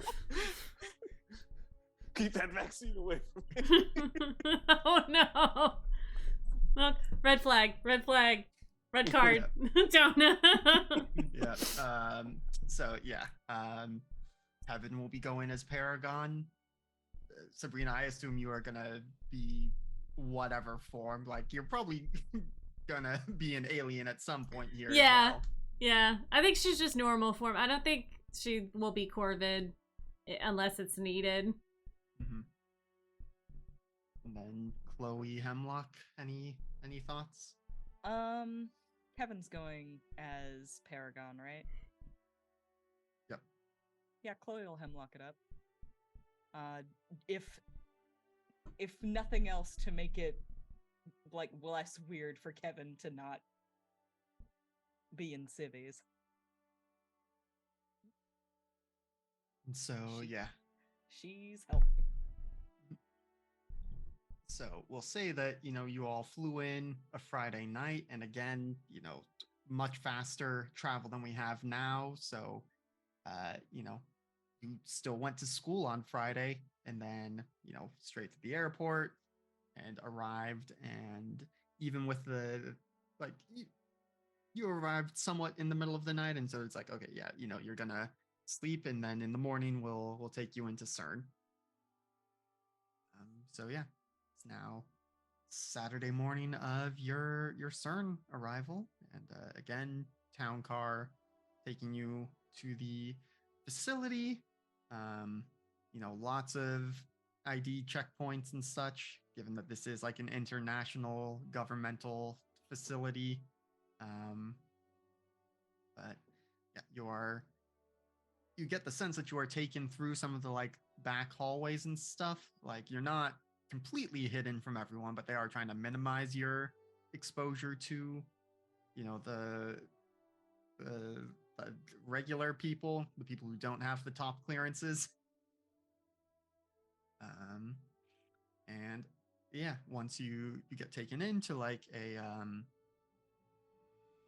break room or something, and your paladin chaperones are there, and like they have told you they're going to be fairly hands off with this, especially now that you're at CERN. Like this is now you are here in your superhero capacities, and so they have essentially done their jobs. Like they'll still be here. They're not just abandoning you, but it is more of your show from here on out. And so it's not too long that you all are in the break room when there's a knock, door opens, and Jessie comes on in.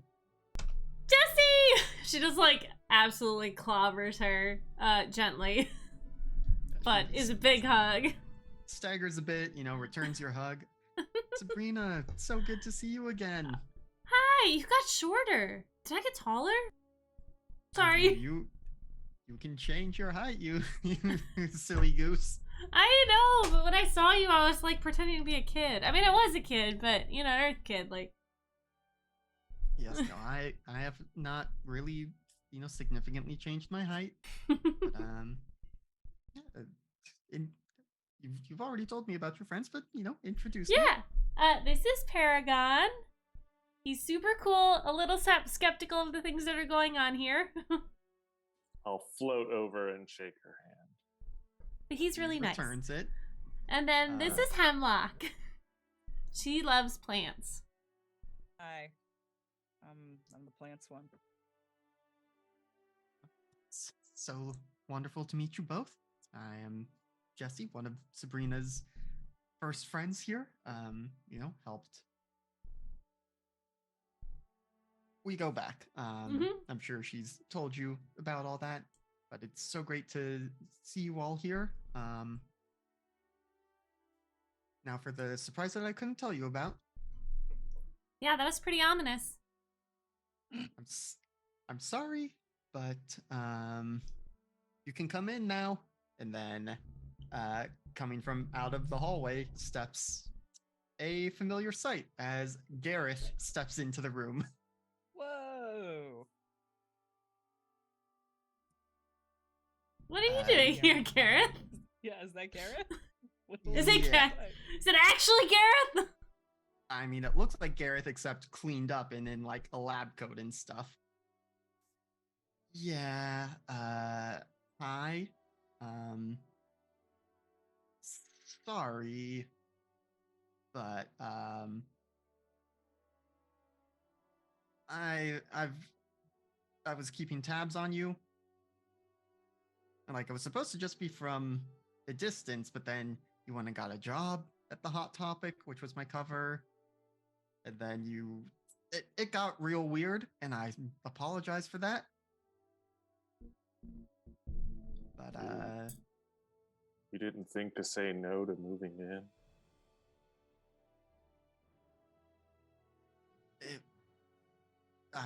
when the opportunity presented itself, I was told to take it. Wow, it's kind of like recontextualizing every interaction we've ever had. That brings up a good point, though. Told by who? Yeah, the government was already watching me. The American government was, yep. And I was there on behalf of the French government.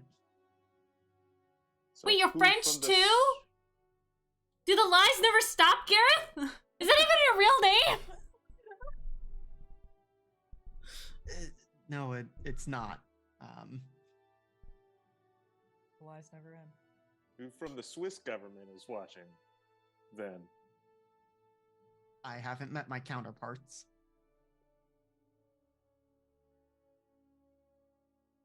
But And I'm glad I don't do weird stuff. Jeez.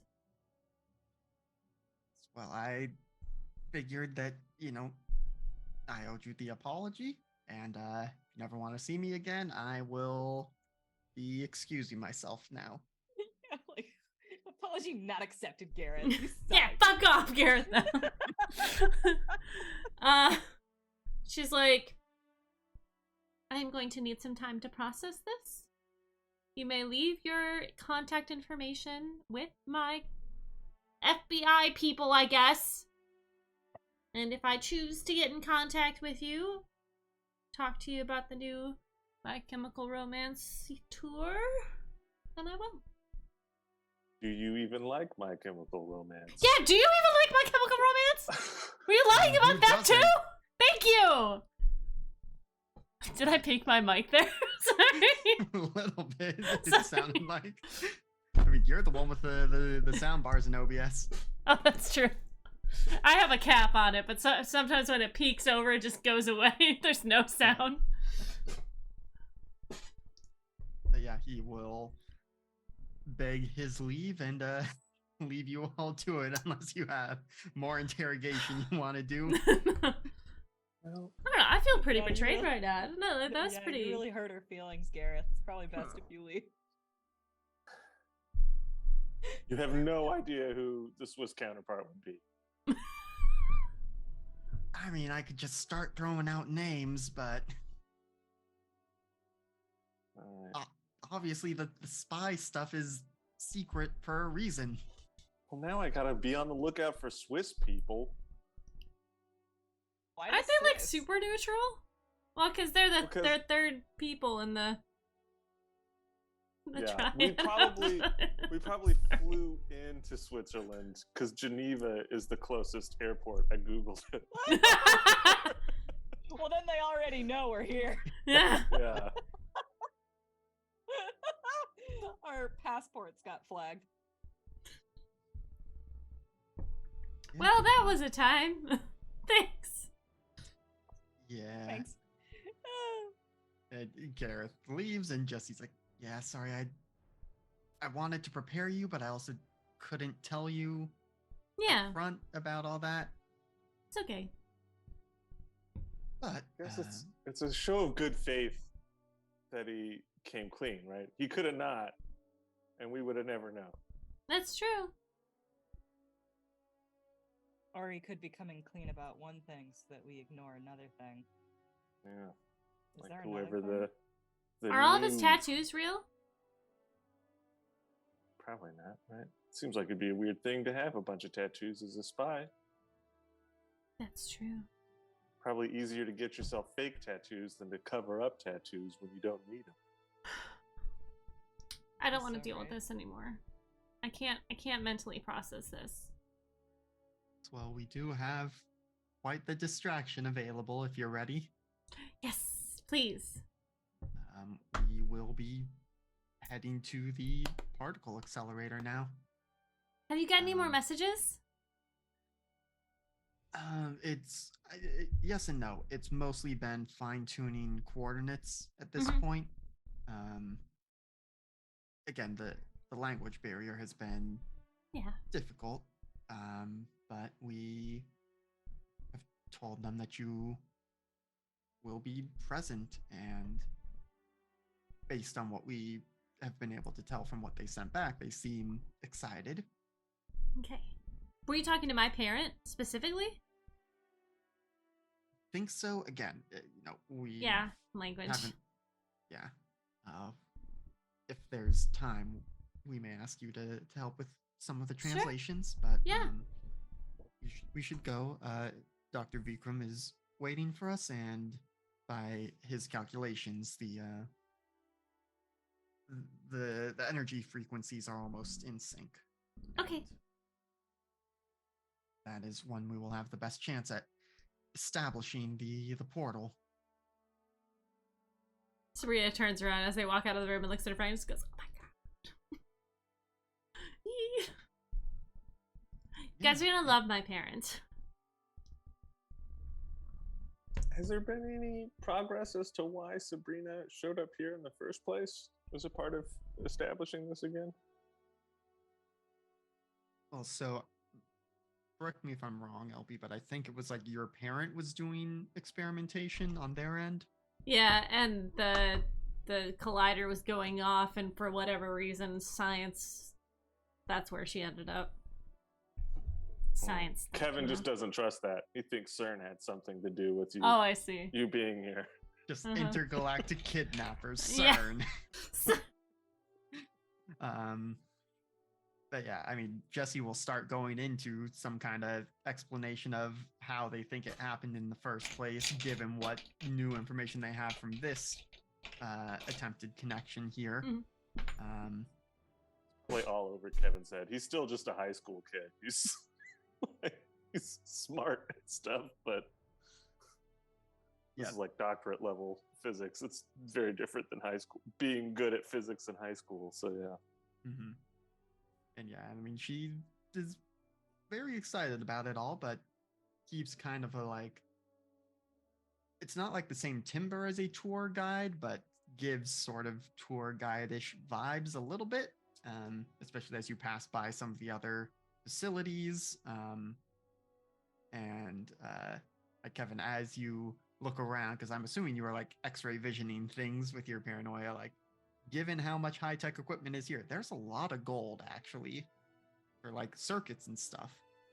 And so it's this weird thing of like you look through a wall and more stuff is obscured than you would expect just from like all the gold wires and filaments that are going around everywhere. Like you can still get enough of a layout of things, but yeah, there's more gold than you were expecting.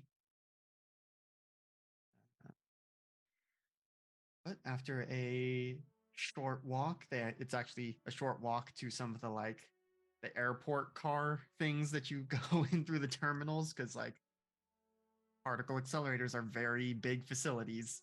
And so you hitch a ride on some of those and head towards, you keep seeing signs and arrows that are pointing towards the particle accelerator. And I remember flying through these halls as a kid. That's so much fun. yes, we've been able to put back up some of the signs that you kept bumping into. I was practicing, sorry. But yes, we're glad you're here because we think that you will be the last piece of the puzzle, Subrina. That we need you as essentially an anchor point to establish the portal from our side. Is it safe? As much as we've been able to do precautions, yes, but cool. Given that the last time this happened, you were flung across the universe, we're doing what we can to keep it safe. Yeah. Cool. Yes, Dr. Vikram will be able to explain more. And Okay. here we are. And you turn a corner and you get into this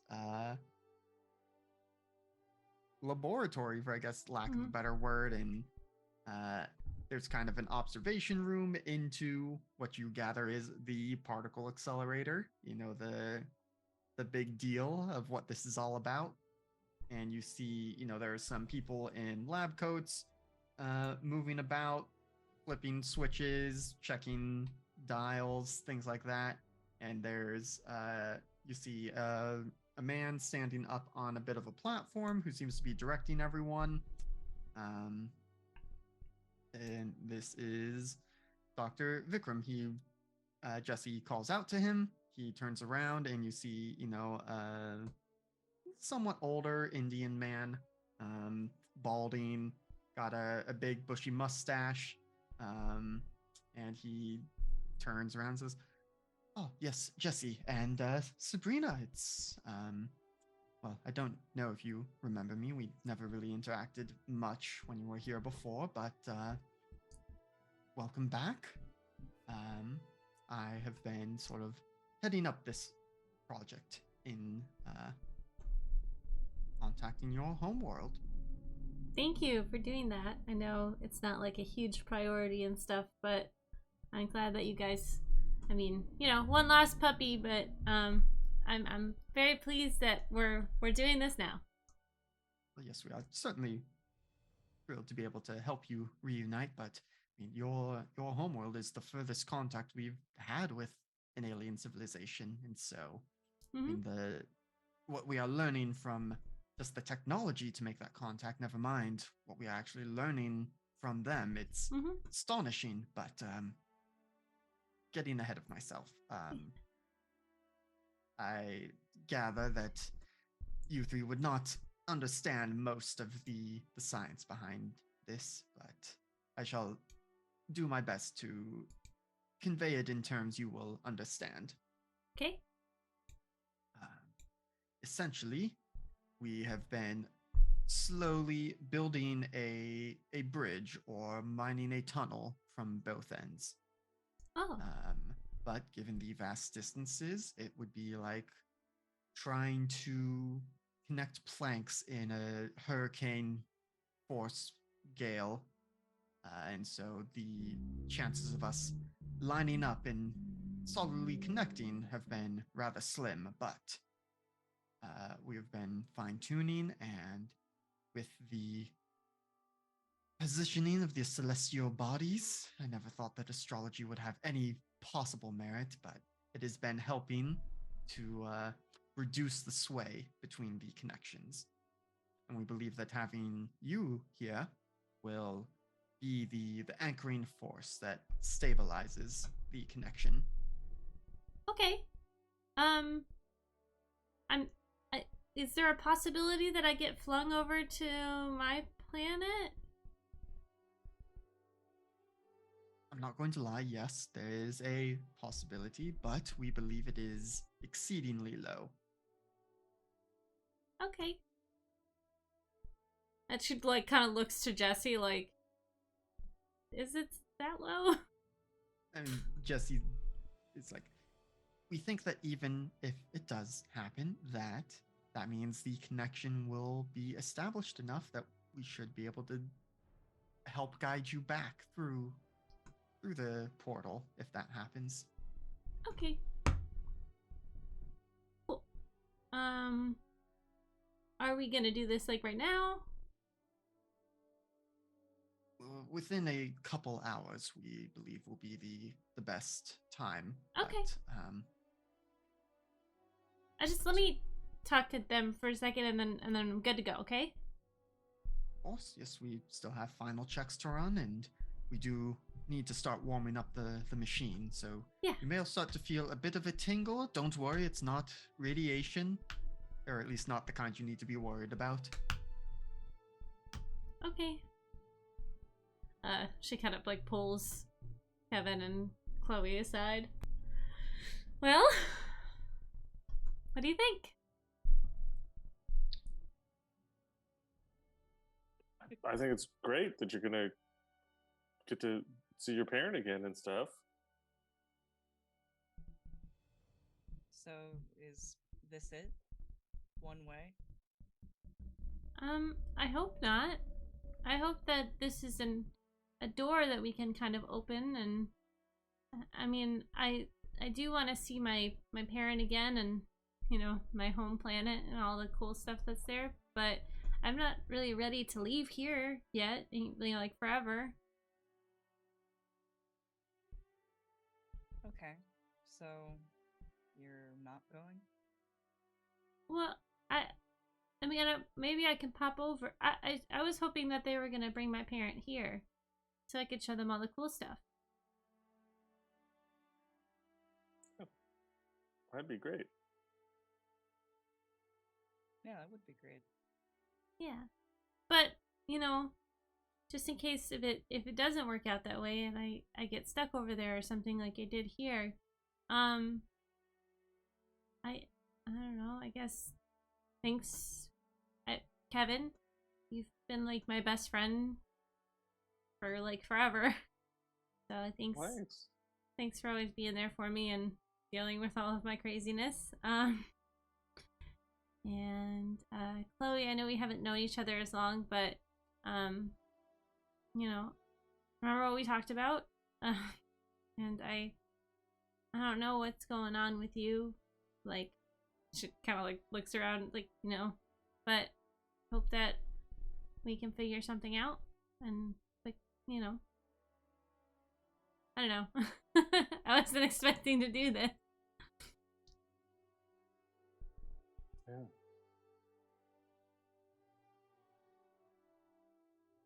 If you get stuck over there, do you want us to try and bring you back? Yeah. Okay. I mean, I guess if I have to be stuck anywhere, I mean that's my home, but not really, not anymore. Been living here for like most of my life, so kind of like this planet, and I don't think I'm ready to leave it yet. So no matter what, not goodbye forever. Right? Yeah. If you get stuck, it just means it's a longer time before we can see you again. Yeah. Okay. Wait, are you going now? Like right now? Well, soon.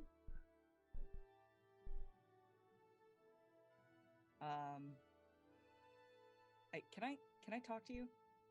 Like, for a sec? Yeah. Like without Kevin? And Paragon? Yeah. Okay. I'll go talk to scientists. Okay. Don't be mean. They're all really nice here. I'll be as nice as I can be to the scientists. We're doing some weird stuff. Okay. And there's a lot of gold here.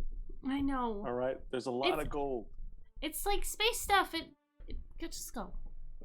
I mean, Jesse will notice you kind of stepping away and will go over and offer to, you know, explain things, and gets to talking about like, okay, yeah, you know, we need all the gold for the conductivity for the circuits. Mm-hmm. And like, she starts explaining things in a way that you realize like, oh wait, like some of this is vaguely in line with some of the stuff your dad has done, and like based on, even if it wasn't his area of expertise, like him just being like a super genius, he left notes about it, and so you start remembering some of the stuff that you've read over with Elena.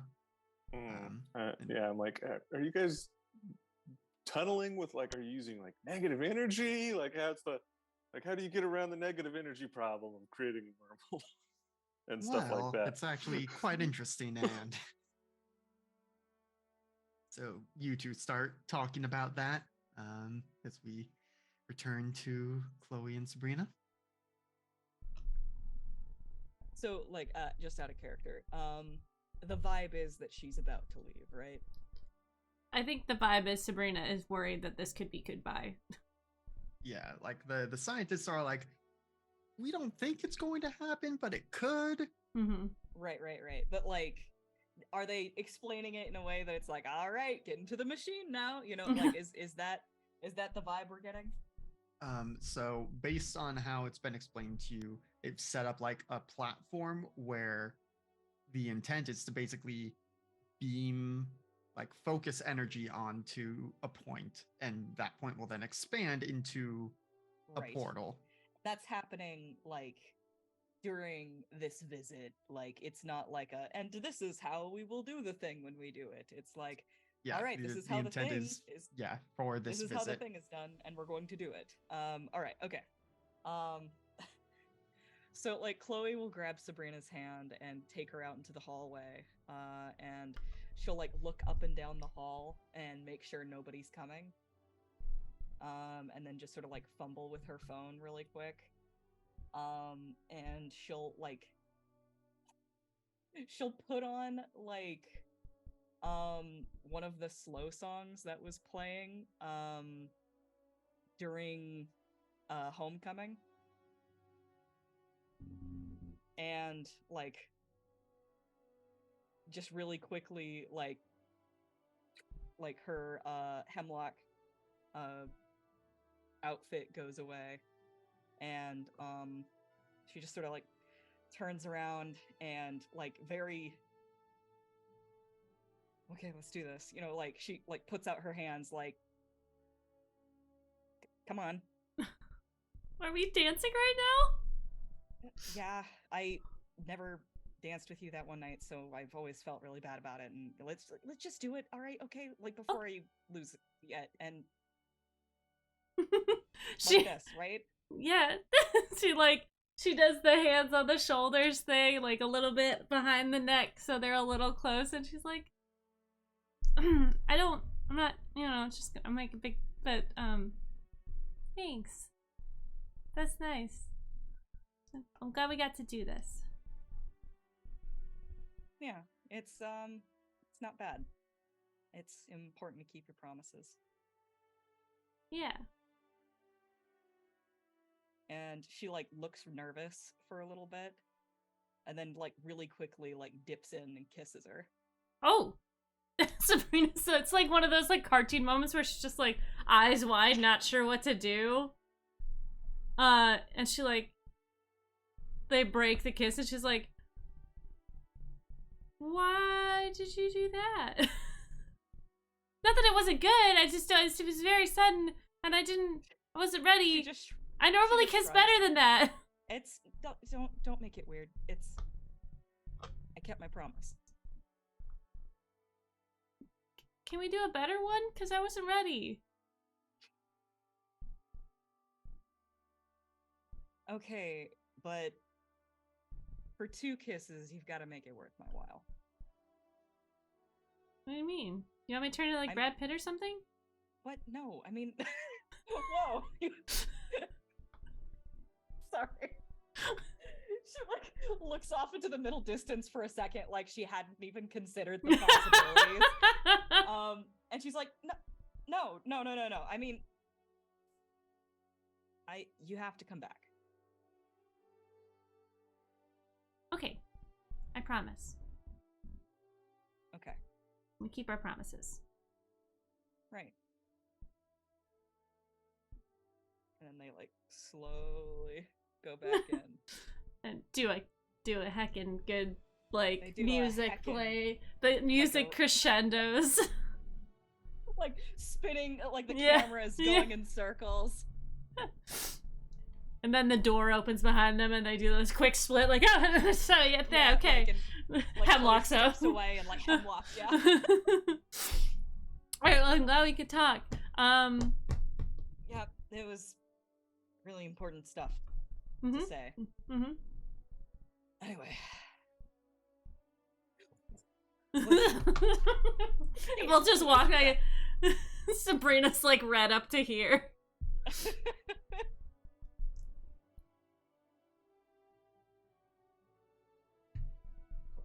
So do you understand everything now, Kevin? I think I got a decent a decent enough like theoretical grasp. Obviously, like you don't ask me to do the math. Right. Okay, we ready? I mean, it's still gonna be, another hour or so as the machine warms up, but you're welcome to, well, as long as you don't cross over the line that's clearly painted on the floor, you can get close to the observation window and watch the machine do its thing. Okay. She'll go up and she'll like, not face to glass because of the line, but she's like looking out and she's like, "Oh, do you see that spot like over there? Like way over in the corner? That's where I showed up. That's where I came in. That's where I got here from this world, from my world to this world." Yep. And imagine like the easiest comparison is just going to be think of the super collider from Into the Spider-Verse. That is more or less what y'all are dealing with here. And you can see like some of the heckin' big machines are like starting to spin up, and lights are going on, and it's still gonna be again a decent chunk of time here, but you get the sense it's like, oh, they need to, like, things literally need to spin up and achieve ludicrous speeds in order to generate the energy required here. And you think maybe someone at one point maybe says something about nuclear, but it's in not English, and so you're not entirely sure.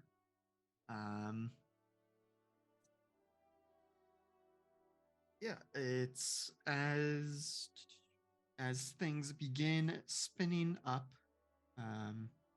You have Jesse there mostly trying to explain to all of you, like, okay, and this stage is to do, these processes, and this needs to happen before that can happen, and things like that. And every so often she's called away to help check something, but she's mostly there to explain things to you. And at one point she comes back over and it's like, hey, we're about 5 minutes out from showtime. We're actually going to start now. And she points to near where the observation area was, like, so that's actually where we are going to be focusing the energy. And you see there's like a separate area marked out. And so we're going to start condensing the energy in this room. So you all are probably going to start feeling that tingle. And she looks over to see Dr. Vikram is doing things, and he kind of glances at her and gives a nod, and she's like, okay, yeah. It might feel like a bunch of static at once, and then it just kind of stays. That's normal for this. Don't worry too much about it. Just some people find it unpleasant the first time. And with that, the energy, there are beams of orange light that fire out from 8 different points. It's basically arranged in an octagon, and these lasers basically converge on this one point, and it's immediate, like, smell of ozone and that tingle. You all feel it, and for Subrina and Kevin, it kind of fades into the background after a little bit. But Chloe, you... Sorry, I just started saying to myself, "Uh-oh, I'm not Sabrina or Kevin." Nope, you are not. You feel within you a stirring, and you remember also, Jeremy told you had about a week, and it's been a week. Oh, damn it. Oh, I thought it was going to be the weekend. Ah, damn it. And you feel Oleander starting to wake within you. And they convey this hunger, and you felt Oleander be hungry before and wanting energy, but this is a whole other level. You hardly even believe that what you felt before was hunger in comparison to this. And without your conscious effort, you see some of the plants of your costume are starting to move. It's just leaves, starting to lift and rotate where they normally would lie still. Some viney tendrils start extending from your sleeve. You feel your spine go a bit rigid as you begin to move without your conscious effort. Subrina and Kevin, you see Chloe stand up. Maybe she just wants a better view of the energies that starts to form here, and it is quite the spectacle as like those 8 lasers converge on a point, but then they start drawing back as that point begins to expand, and it grows and grows, and the bigger it gets, Chloe, the more of a hunger you feel. And as the circle, because as the lasers draw back, they are still connected around this area. It's hard to describe what you're seeing because you are seeing things that the human eye cannot process.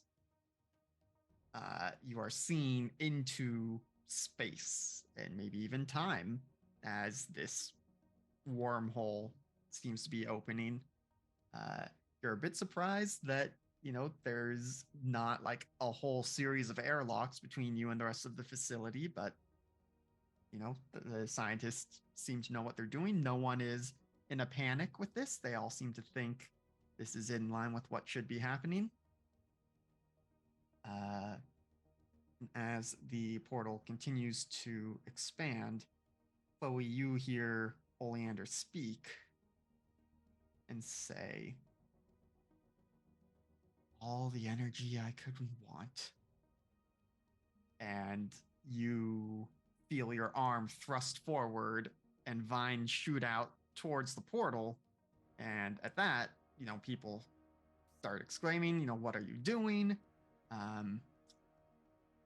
The vines knock things out of alignment, and like one of the lasers goes askew, and that's when things. Can I fight it? Can I fight it? You can try, yeah. Please roll. I think this is directly engage a threat. Okay. We'll see how it goes. That's a 9. Okay, yeah. Why is it purple? Does anybody else see that? I mean, the 9 is bluish. I don't know. It's surrounded by purple on mine as well. That's weird. I'm not seeing Oleander that. taking over. Maybe it's because it was all a middle roll. Like you didn't roll a 1 or a 6. Maybe. Because the other 9 had a 1. Someone's gonna need to take a screenshot because I'm not seeing that. I got the you. 9s look the exact same to me. Hold on. I can send I you. got Roll20 has it. done some updates recently. There you go. Weird. Did you That's get it? not what I'm seeing. It's Yeah. scary. That is, not at all. It's taking over. Yep. Yeah, it's because there's not a 1 or a 6 in it, because there's an 8 that has 2. But That was 2 5. But if you go up to the 11, That was Kevin a did. full success, though. Oh. But it's surrounded by purple. I don't know. It's so weird. It is so carry on. Yeah. What happens? Yeah, so what you're able to do with that mixed success is you twitch and keep the vines from like fully going into the portal, but what that does is it knocks one of the lasers out of alignment, and as that happens, like the portal loses its stability, and like the weirdness that you were seeing contained within the portal starts spilling out now. It colors that you have not even dreamed of start flooding through the room. It's this weird sensation of simultaneously being shoved away, but also trying to be pulled in. It's very paradoxical because you have welcomed in a paradox to reality with Oleander's actions. And at this point, alarms start going off. The scientists are panicking. Subrina and Kevin, you see Hemlock not saying anything, just freaking out. She seemed to, attacked the portal almost. A quick, what are you doing? And then kind of look to Kevin, like, help her! I'll see what we need to do! Okay. Kevin has, like, X-ray vision that we've told him to use on Hemlock to keep tabs on her condition. Yeah, I think with especially all the new stuff coming in, I think dipping into the super senses and see if that can help me navigate the room and stuff better. Do I see any, like, is it clear that Oleander is doing things? You see that the growth that is inside Chloe has immensely grown in size to the point where it seems like there's perhaps more of it than there is of Chloe at this point. And based on what you can see with your senses, is it all seems to be trying to move towards the portal. All right. Okay.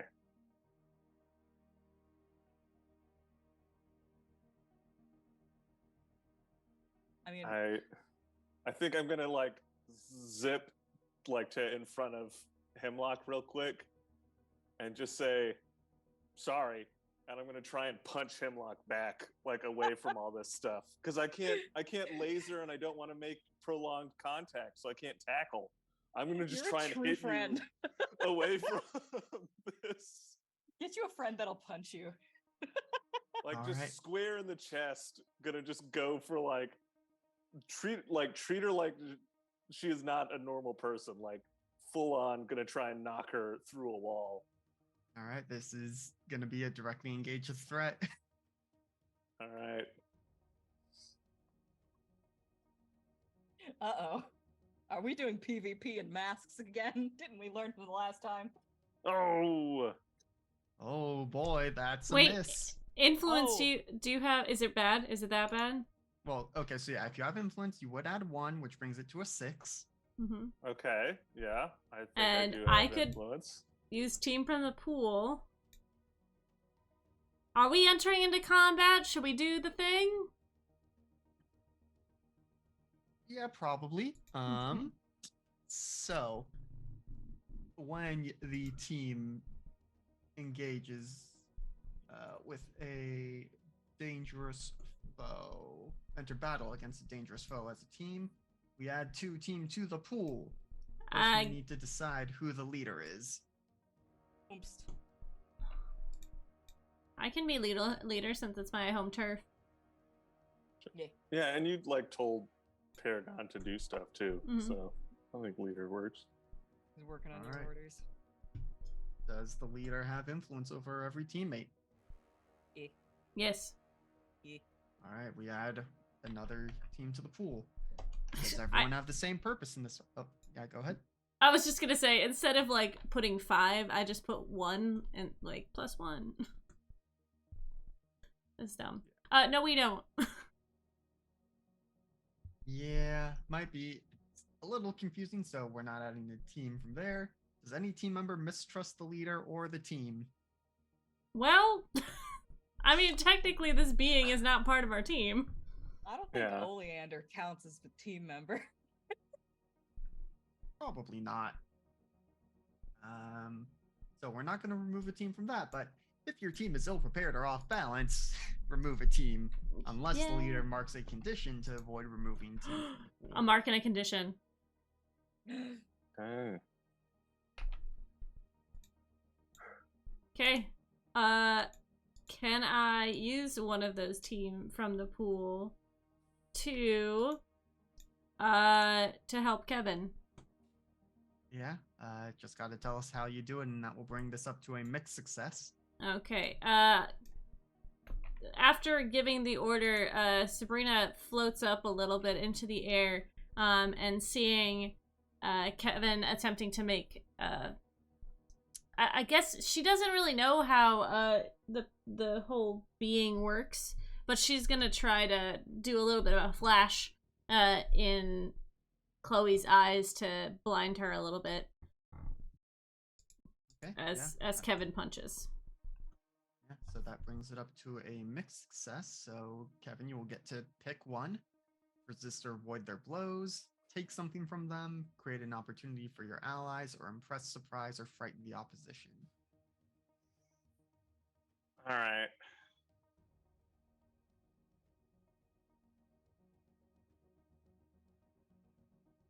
I think I want to.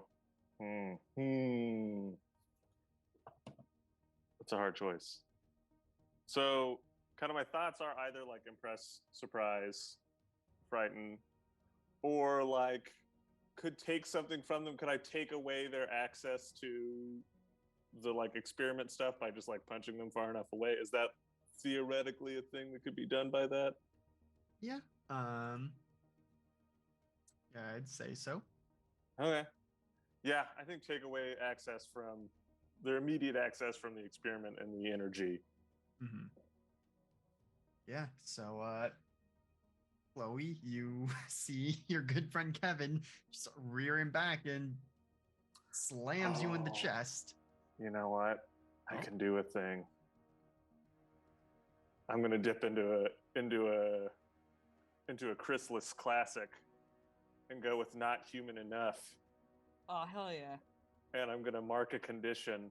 And when you directly engage a threat in a terrifying fashion, mark a condition and choose an additional option, even on a miss.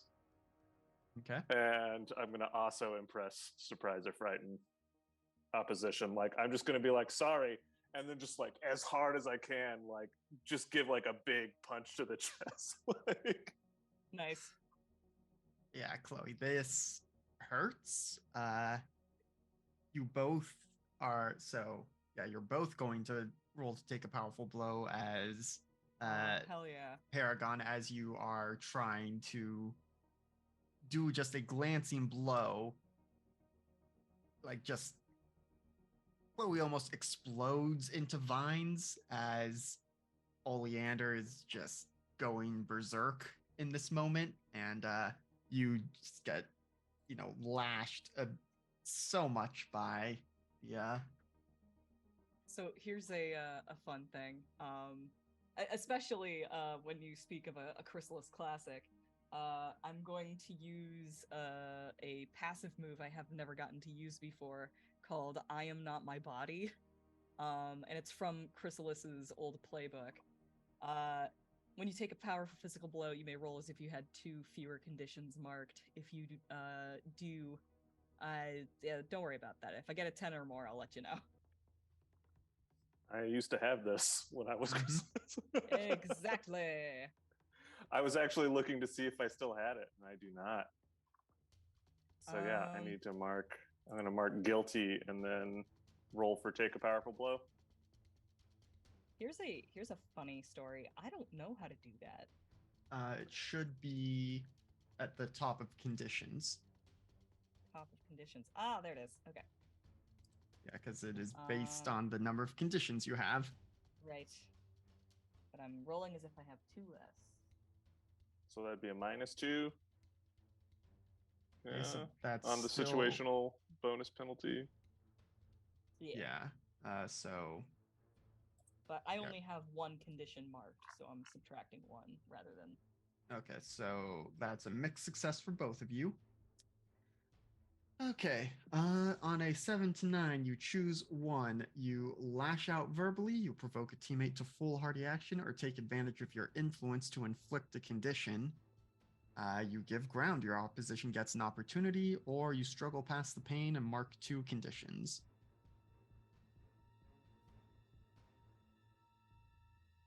I think that it's more beneficial to the team if I mark. Wait, no, it's not, because my conditions and Oleander's conditions are 2 different conditions, aren't they?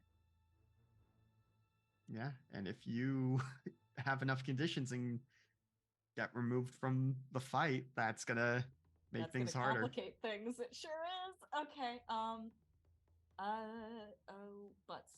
Where is the? Is take powerful blow in the roll 20? Yes. Yeah. There it is. Okay, it was literally the last thing. Mhm. Okay.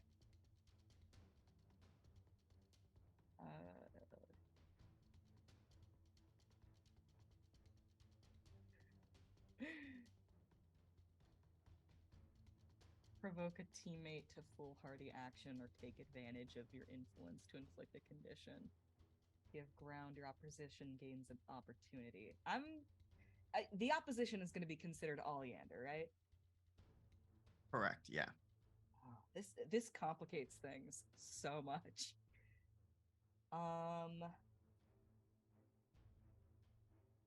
Okay.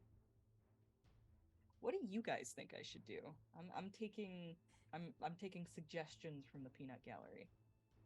That lash out verbally and provoking to a foolhardy action probably like makes more sense in this situation and is like the least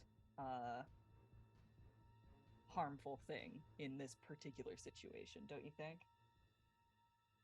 Yeah. Yeah, I think so.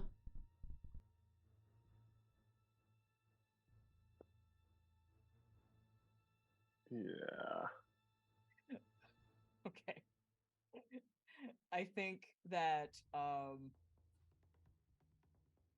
she takes that punch and like, flies backwards and slams into the wall. I don't know, like Alex, does she go through the wall or is she still in the room? Still in the room, the wall dents, but turns out CERN has built their stuff pretty well.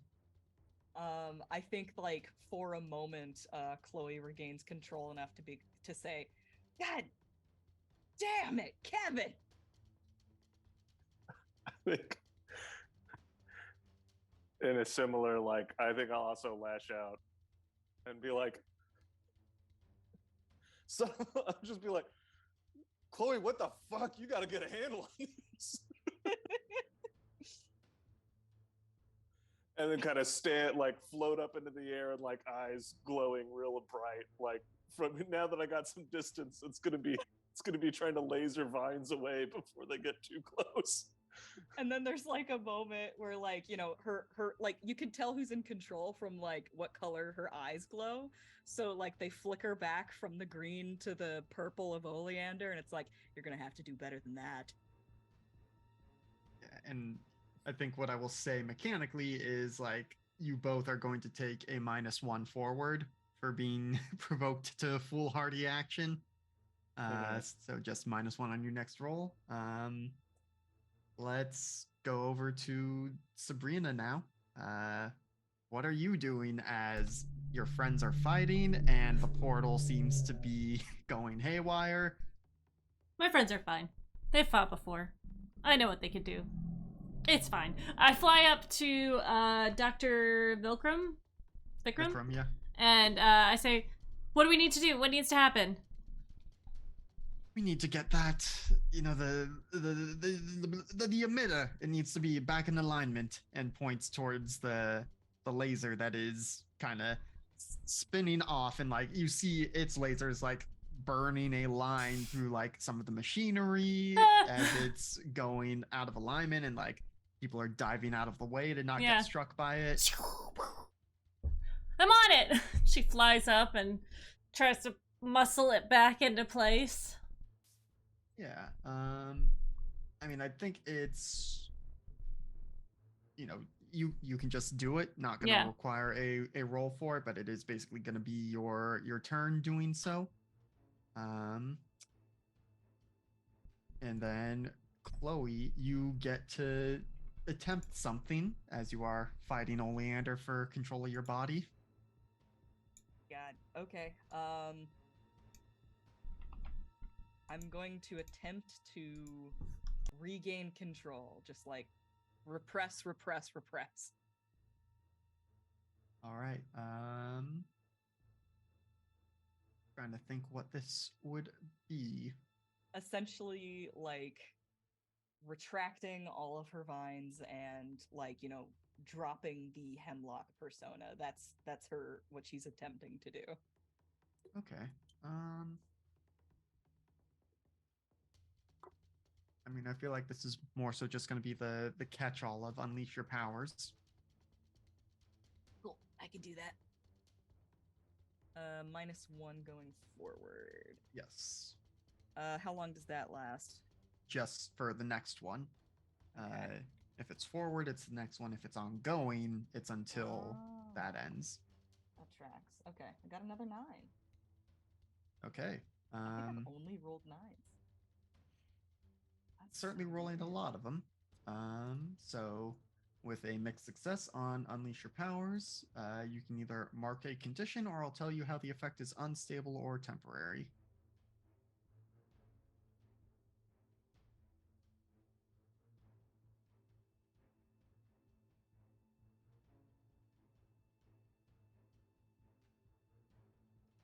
I will mark a condition. I'm going to be angry.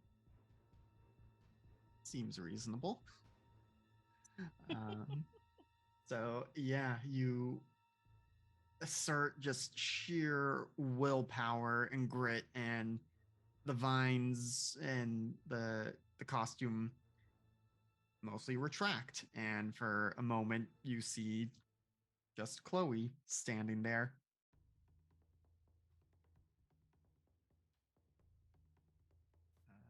But this is now going to be Oleander's turn. And one of the scientists yells out, "What is that vine doing?" And you turn and see that there is one tendril of a vine still snaking along the floor, and it is rising up and it plunges into the portal. And that is when reality undoes itself a bit. There's this sensation of your insides being outside, your outsides being in, up is down, left is right, black is white, all that stuff. It is disorienting as hell. And most of the regular humans in the room collapse and are groaning, and they're still alive, but not having a good time. And it's the 3 of you with your superhuman constitutions that still seem functional. And you see that the vine that's in the portal is starting to glow. And you all hear Oleander's voice coming from Chloe's body saying, "Yes, I shall feast." I'm going to use my moment of truth. All right, lay it on me. I'm going to fuck. Okay. Let me just read it out loud first so you guys know what it's supposed to be. The prickly, tingling fear of your doom, always in your head. It holds you back most of the time, but right here, right now, it gives you the confidence to do anything. After all, what's the worst that could happen? Is it worse than your doom? Do impossible things. Do anything, but mark a doom sign after you're finished.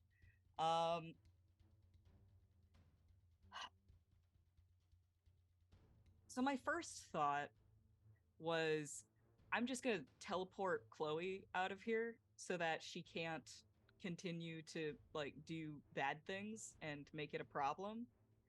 Um that that feels too easy Can I and it's not narratively satisfying. make a suggestion? You may, but I have something devious in mind. I want to. Oh, okay. I thought you were looking. No, go ahead. No. What's your suggestion? So I was thinking that I could also unlock my moment of truth in that I call upon my home world for help.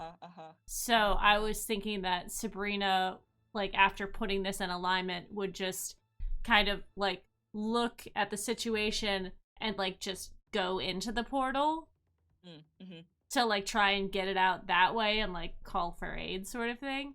I don't know if that affects what you want to do. I was thinking you could just... That could work. The devious plan that I had was going to be sending you home. Oh. See, I was thinking you have plant control, right? Right. What if you just ripped him out of your body? So he was like, you know how they have those like it looks like just the veins of a person? Yeah. So like you like rip him out of you and he's just that. That would be very scary. I know. Also, most of that body is me. I know. But the possible thing could be regeneration. Yeah, I guess. Shit, like, you know, it'd be a It's shame whatever to you waste want, it. baby. There's a lot of energy flowing in here. It's like fucking with people. Some people are getting super speed. You don't know what's happening. Okay. Do what you want. I want to do the thing that's most narratively satisfying. You get to decide the narrative with your moment of truth. It's true.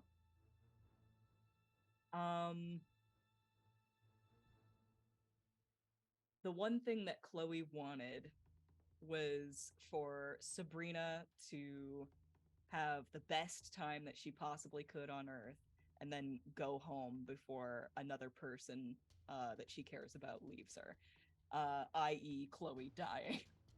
And so this is the worst fucking thing that could have happened.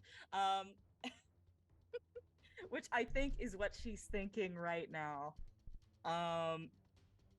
I think I'm going through with it. I'm sending Subrina home because she's like, fuck, like Oleander managed to fuck this up and I'm gonna unfuck it. I'm like a true asexual. Okay. Happy Pride, everybody. Let's do it. Happy Pride, everyone. Happy Pride. Yeah. So, tell us how Chloe sends Subrina home. So Oleander is trying to like absorb all of the energy out of the portal. I think that Chloe is going to like she has all of those thoughts like god damn it, like Oleander fucked this up and everything. And she is essentially going to redirect that energy back into the portal, and then use a vine to grab Subrina, and say, Subrina, I'm sorry. You were supposed to be home before this happened. But I'm gonna try and make up for it now. And just shove her into the portal. Yeah, so you redirect this energy, you get, you hear Oleander going, what? No!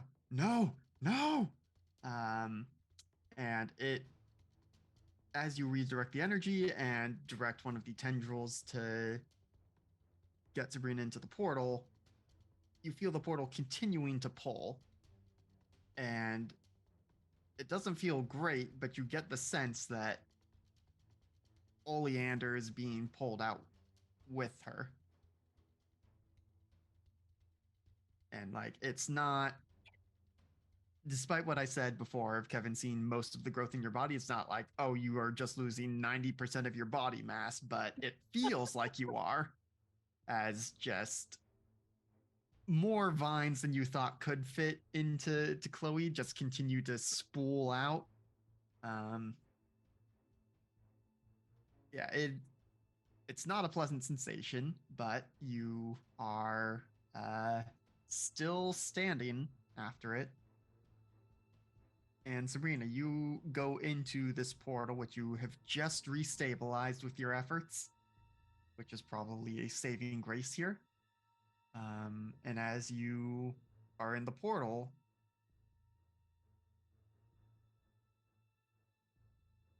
you feel yourself becoming a bit undone as you are in this place that reality did not intend to have exist. And so you can see time and space now, all those things that you were struggling to comprehend while you were on the earth side of the portal. It's now like, oh, of course I understand what everything is happening. Your consciousness has been expanded, but perhaps a bit too much. But you definitely get the sense and you feel calling out to you from somewhere in the distance. Your parent is reaching out to you. I am going to look to the, like, I feel like she's like kind of in the between now, where she's like, the earth is like one way and her parents the other way. Mm-hmm. And I think being in this, I am going to unlock my moment of truth. Mm-hmm. And Subrina is going to, or I'm not unlock it, use it. She is going to kind of in this, being the center point of this, being between the two worlds, being of both worlds, she is going to stabilize the portal and open it completely so that it just is like a gateway between the two. And in doing so, like, instead of there being like this long tunnel between them, it is just like the two sides of a coin sort of situation. And she's like kind of literally between both worlds and like sees her parent and like goes, "Hi, 1 second." She's going to like go back into the other world, like see what's going on, slide to a stop. And so we'll say, Kevin, you notice this the most, as you are the one who does not have your insides being pulled out of you in a sense right now. When you looked into this portal previously, like, despite all the disorientingness of it before, you still got the sense that, like, it had depth, like, unfathomable depth. But almost the instant that Subrina goes into it, suddenly it, like, snaps into focus. And it's like, now you're just seeing through the doorway, and you see into this other space. LB, would you like to describe what the other end is like, or do you want to leave that up to me? You're muted. Yes, absolutely. I'd like to describe it. So, it's a lot of, whereas our world is a lot of like neutral tones and like shiny stuff, there's a lot of jewel tones over on that side. So, like bright, not bright colors, but very colorful things that are a little bit darker. Like a plum color and like a there's no like pastels. It's all sort of the like a dark forest green and a, dark blue. And it's the workstation seems almost natural in that like it's not a metal or a metal table that has 4 legs. It's more of a rounded like stone like structure where they've kind of used what's around them. Her parent is on the other side, and this is Sabrina in her alien form is like when they're on the back four legs, they're like 5'5". This being is probably like on the back legs, like maybe 6 foot tall. So if they stand up all the way, they're like 7.5 feet tall, sort of thing. And they look like to a human eye, I would say they look probably exactly like Subrina does, just bigger in their alien form. But everything in there is sort of lit well enough, but not as cold of lighting as like in the lab that we are currently in. It just seems a little bit more natural as opposed to like metal and science-y. Yeah, and as you are taking that in, you also hear Oleander once again just lets out this deafening no. And you see that of the plant material that has ejected from Chloe, like there's still that vine that was in the portal, but it is now limp on the floor. And you gather that whatever Subrina did, in stabilizing the portal, it shut off Oleander's access to that infinity. And the plant material is mostly a misshapen lump, but it's trying to shape itself into a person, and it tries to stand up, but you also see it is now disconnected from Chloe. Like, yeah, she's still got some plants and vines coming out of her, and Chloe, you have the sense that you can still use the powers that you had, at least mostly, but the entity that you all now know as Oleander is shriveling on the floor before your eyes. Kevin, burn it. All right. I just love every time David's just like, okay. It's just insult to injury. It's already dying. It's just like, Yeah, The just laser laser eyes. eyes. Yep.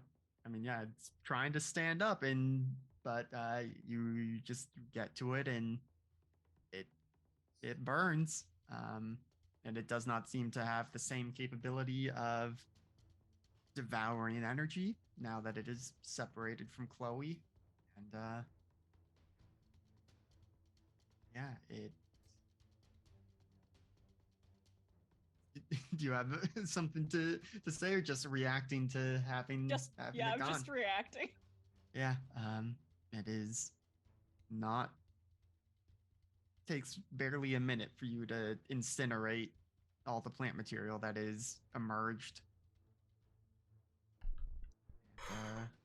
With that, seems like things have stabilized mostly, Chloe! except for Chloe, who is now slumping on the floor and struggling to stay conscious. We need a medical doctor, please! Are you okay?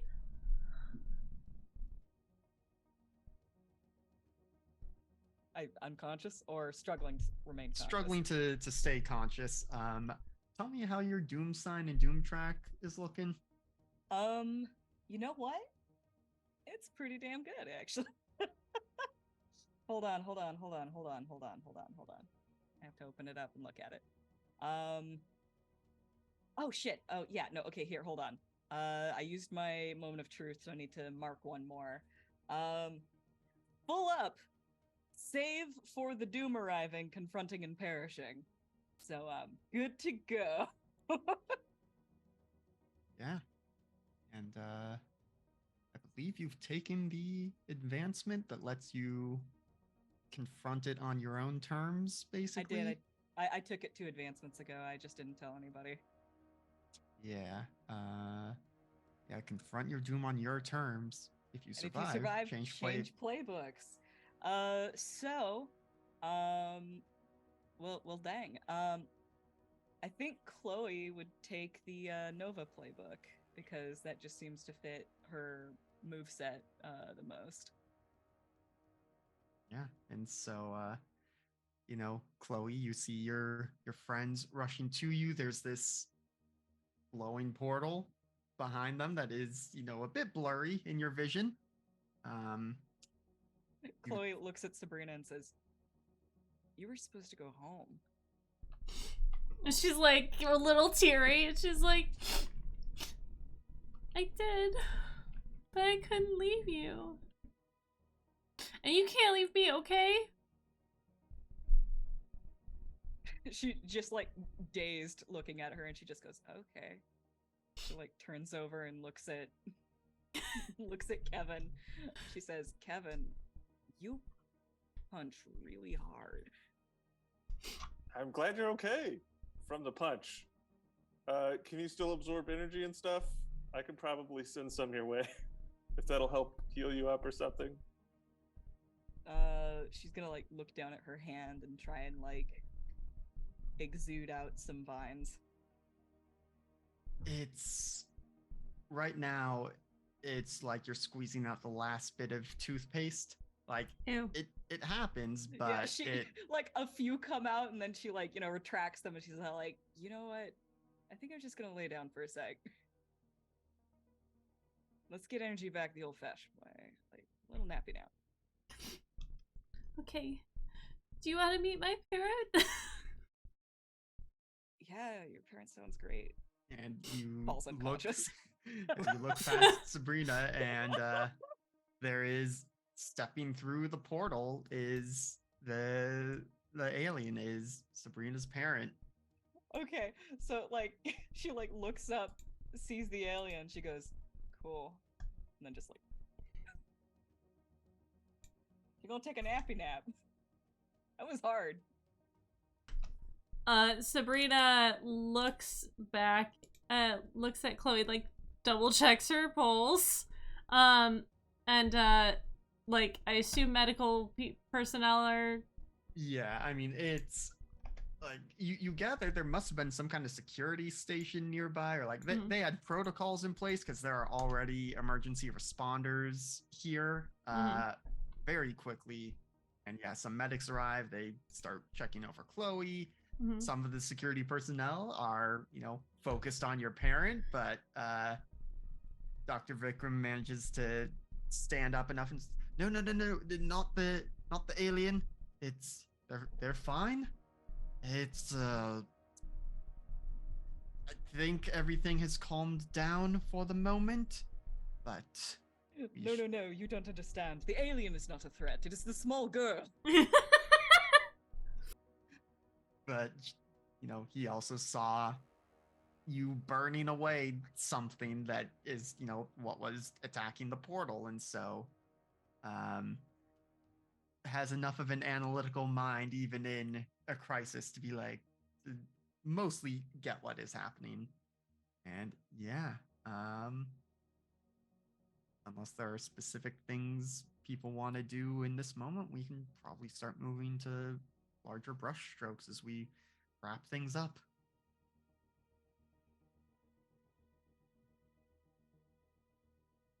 Trying to think if we want to go back to the peaceful music, or is this more suitably epic for the conclusion? No, this is great. All right, so yeah, I mean, people want to give brief epilogues of the immediate future and perhaps more distant future. Yeah. So I think for Sabrina, it's a lot of like first of all, like making sure Chloe's okay, and like coming down from that a little bit. Making sure Kevin's okay. Making sure she's okay through Kevin. Like, am I panicking right now? Just let me know what's going on. And then having a reunion with her parent. She transforms into her. She reverts to her normal form. And they talk and hug. There's tears. There's a lot of communication between them, but she very quickly makes like, oh, let me show you how to turn into one of these things. Does that. introduces them to everybody. But it's very much a like, okay, this is this guy that you were talking to. This is Jessie. She's awesome. But you have to come meet Kevin. And then she like, this is Kevin. He's been my best friend since like forever. And then I want to say they kind of like look like Hitman coming out. Just a very generic, basic human. Yes. Human man. Yes, I am human. But basically, like, just, and then that's like the immediate things that happened with her. Making sure Chloe's okay, of course. Very cool, thank you. Who else would like to give their short-term epilogue? It's also fine if you don't have one. What's short term in this? Like, just like the immediate, like before we go back to our normal lives, or A bit of that. I mean, I'm thinking, yeah, well, we'll probably do just how you are reacting to this whole situation, and then longer term epilogues will be at least through the end of senior year, if not beyond that. Yeah, I think short term, once Chloe is secured as like being okay and is going to be okay, I'll focus more on, you know, hanging out with Subrina and meeting her parent and all of that kind of stuff. I think I'm going to largely put my concerns about CERN to the side for now. Mm-hmm. Not that they're gone. I mean, I'll have to come everything back you've seen here. from their emergency response seems to be, you know, on the up and up. And it's not like none of you are under arrest or anything. They're like, okay, yes, they're clearly like this girl is injured, even if, you know, yes, there's some suspicion at first, but after enough of an explanation, they're like, okay, no, she was the victim in all this. All right. Yeah, a rational person may go, okay, these are just normal scientists. But no, it's still the coincidences. I think the coincidence of Subrina showed up in CERN is just too much. He's never going to be able to completely let it go. But yeah, for now, he'll just enjoy the reunion for what it is, and no longer try and get to the bottom of what's going on with CERN. Just be focused on what's happening. All right. Yeah. Chloe's unconscious for a little bit. Like assuming how she like depending on how quickly she recovers, like is this going to be like hospital stay level? Probably, especially as you are adjusting to your life without Oleander now, and you know, after Yeah, that makes it a little bit harder to hide the whole thing from her parents. I think that she stays in the hospital for a little while, and you know, like obviously like tests are done, and like miraculously after that, you know, that little spill that she took when she was on vacation, it's all gone now, and it's like, oh wow, it's a miracle, you know. That Yep. Yeah. And yeah, they are very relieved to hear that, though they are also, I mean, what aspects are you trying to hide from them? I guess Well, is the question. Do they think you just like fell while you were out, or like? Well, there's two different ways that I can go with this. Either she fesses up to the fact that she's been a superhero all this time, or she like doubles down and never tells them. And I think I'd prefer to go with the double down. You could say like you had some kind of encounter with like a superhero fight, and in the aftermath some hero was able to heal you or something. Sure. Yeah. Yeah, that I guess that becomes a part of the narrative.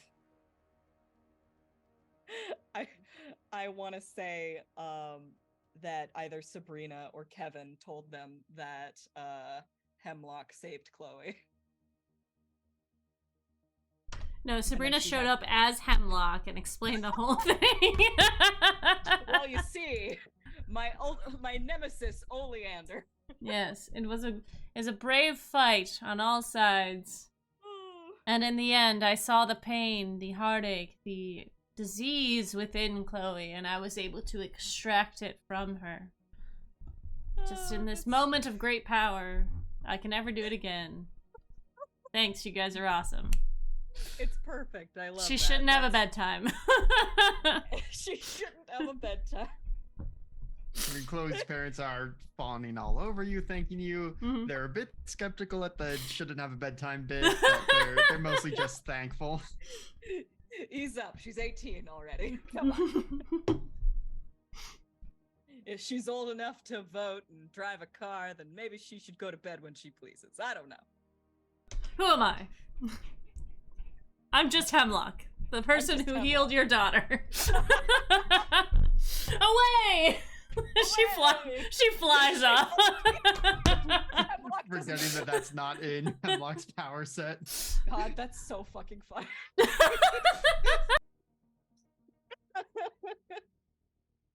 I don't think your parents notice. Who was that mysterious superhero? Who normally is in your city and just happened to also be in Switzerland. Oh, I'm dying. This is amazing. Yeah, probably later, Chloe, you get some of those questions that you have to try and figure out how to fend off, but that's a later problem. Oh, my face. Yep. All right. So yeah, now looking slightly more longer term, how do you all think you wrap up your senior years? And if you know what your character does beyond that.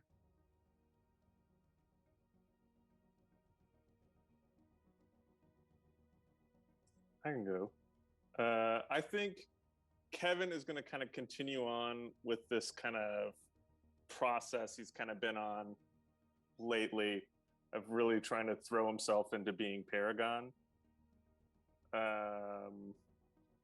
And yeah, that's going to like kind of take over a lot of what he's doing. I think he's, the trip to Europe has put into perspective that it's like, oh yeah, I probably need to like know other languages and stuff like that. And so I'm kind of throwing myself into those kind of studies, like languages, culture, I have to be able to navigate the world really well, and trying to learn as much about it as I can is probably the senior year for him. Imagining Kevin goes off to become an anthropology major with like a dozen minors in different languages. So like, canonically, Superman speaks every language on Earth, like flawlessly.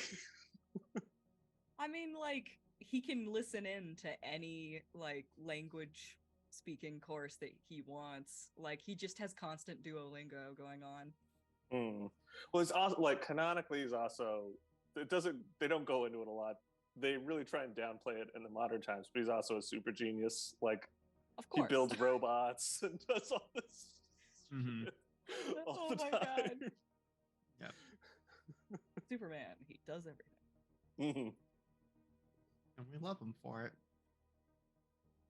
All right, yeah, thank you. Who would like to go next? I can go. I think Subrina spends a lot of time. I think she spends probably the next couple months at CERN, like just like helping them and getting to know their parent again, and really like solidifying this bond between the two planets. And I think she probably goes home at some point and invites Chloe and Kevin to go and see her planet a little bit. But it's kind of, it's a foreign place to her now, so it's a lot of like, oh yeah, I remember when I was a little kid, I used to play on this rock. Like a lot of just that sort of stuff. But I think as far as school goes, she, she's her normal, like, outgoing self, making friends, making sure everyone feels involved. She probably does go out for prom queen because she really wants it. And I don't know. Do you think Chloe and Sabrina will have a thing, or do you think that she's got her thing with not Jebri, with Yosef? Oh shit! I never called on Jebri. God damn it! Fuck. I'm a fool. It was an option. I forgot about Jebri. I want to say that they are an item, but they're not necessarily exclusive. Mm-hmm. It's one of those things where it's like, oh my god, they were best friends for the rest of their lives, you know? Uh-huh. Like, oh my god, they were roommates. oh my god, they were roommates, you know, like gal pals, and sometimes they kiss. Yeah. The thing about Chloe is that she's like not a very romantic person to begin with. Like it's mostly a thing that she does because she knows that Subrina enjoys it.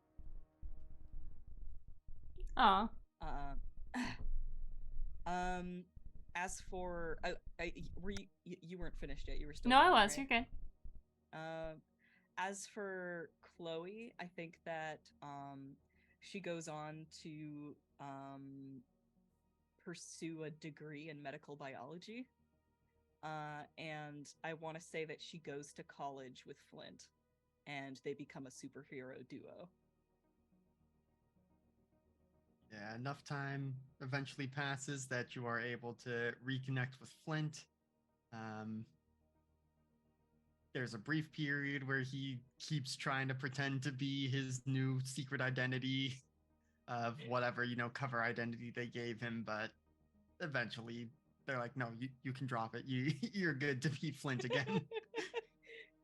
Because he keeps on forgetting to actually introduce himself correctly. Yep.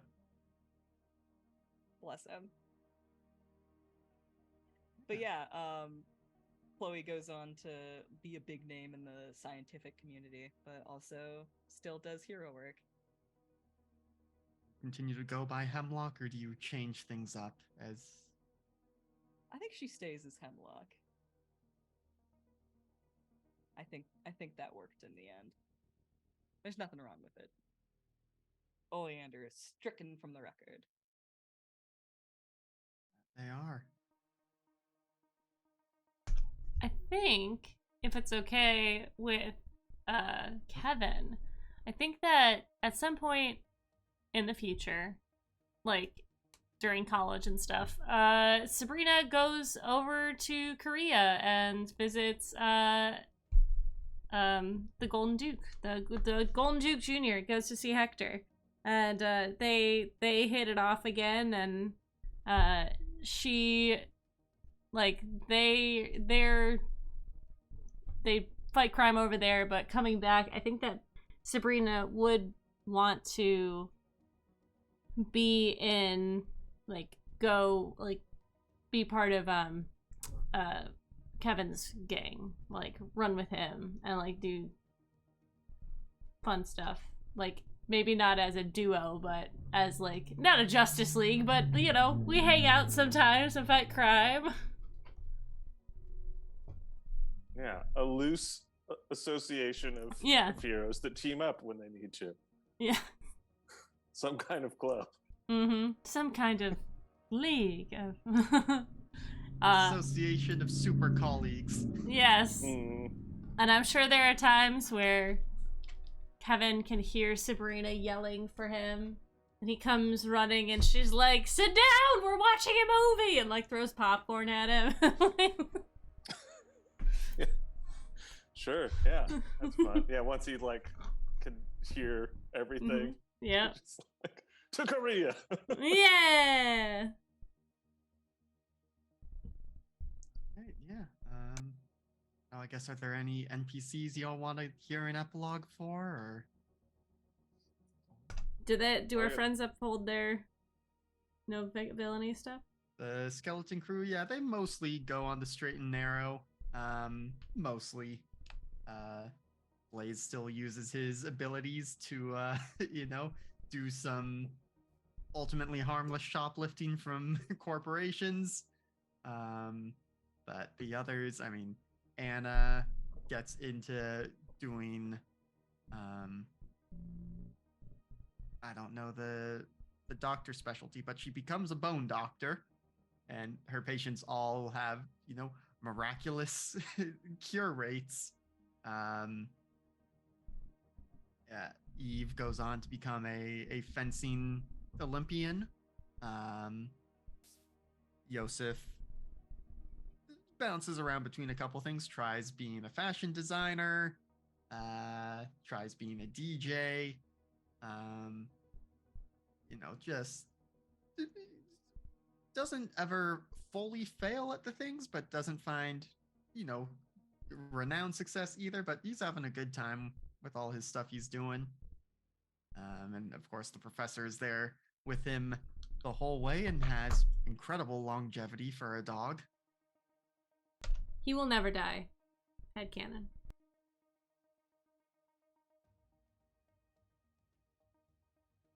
Anyone else y'all want to know about? Or shall we wrap things up there as we are wildly over time? Yeah, I long-term epilogue for Paragon a little bit. I think he does the Paragon thing for a long time. And yeah, is really throwing himself at that. And then maybe at some point, like 10, 15 years down the line, he kind of gets that curiosity back of like, what exactly the hell happened to my dad? And starts trying to like look back into that. But yeah, I think for a long time he just ignores it and is just being Paragon. But yeah, that's kind of his. All right. Well, and I guess that is going to conclude our Squire Squad game. It's been 2.5 years, but we've finally done it. Woo. Yeah. Woo! I don't know if people want to try and do stars for tonight. I mean, Wishes feels a bit silly with no game coming after this, but yeah, or we can call it there and job well done. I think everyone did a great job. Yeah. Yeah. It all came together in the end. Yeah, it was really Oh, fun. I can't do the to be continued. Never mind. No. No, it's not. No, it's not. Nope. But yeah, thank you all for joining me on this journey. Especially LB and David, you were there from the start. We've had most of GGK cycle through this show, it feels like. But yeah, thank you, all three of you, for joining and telling the story with me. Thank you for running us through it. It was a lot of fun. Yeah. Well, as I said before, we are wildly over time. I mean, how long has stream been going? Over 4 hours? 4 hours and 15 minutes. Yep. So, not the longest session that GGK has ever done, but pretty dang close. Or, getting up there. And yeah, so we're gonna call it here. Join our Discord if you want to know what we're doing. This is it for Squire Squad. For the foreseeable future, every other Tuesday is going to be dark on GGK, so it'll just be Escape Velocity on alternating Tuesdays. But if something comes to fill this place, we'll be sure to let you know. But that's it for us, so until next time, good games and good night, Internet.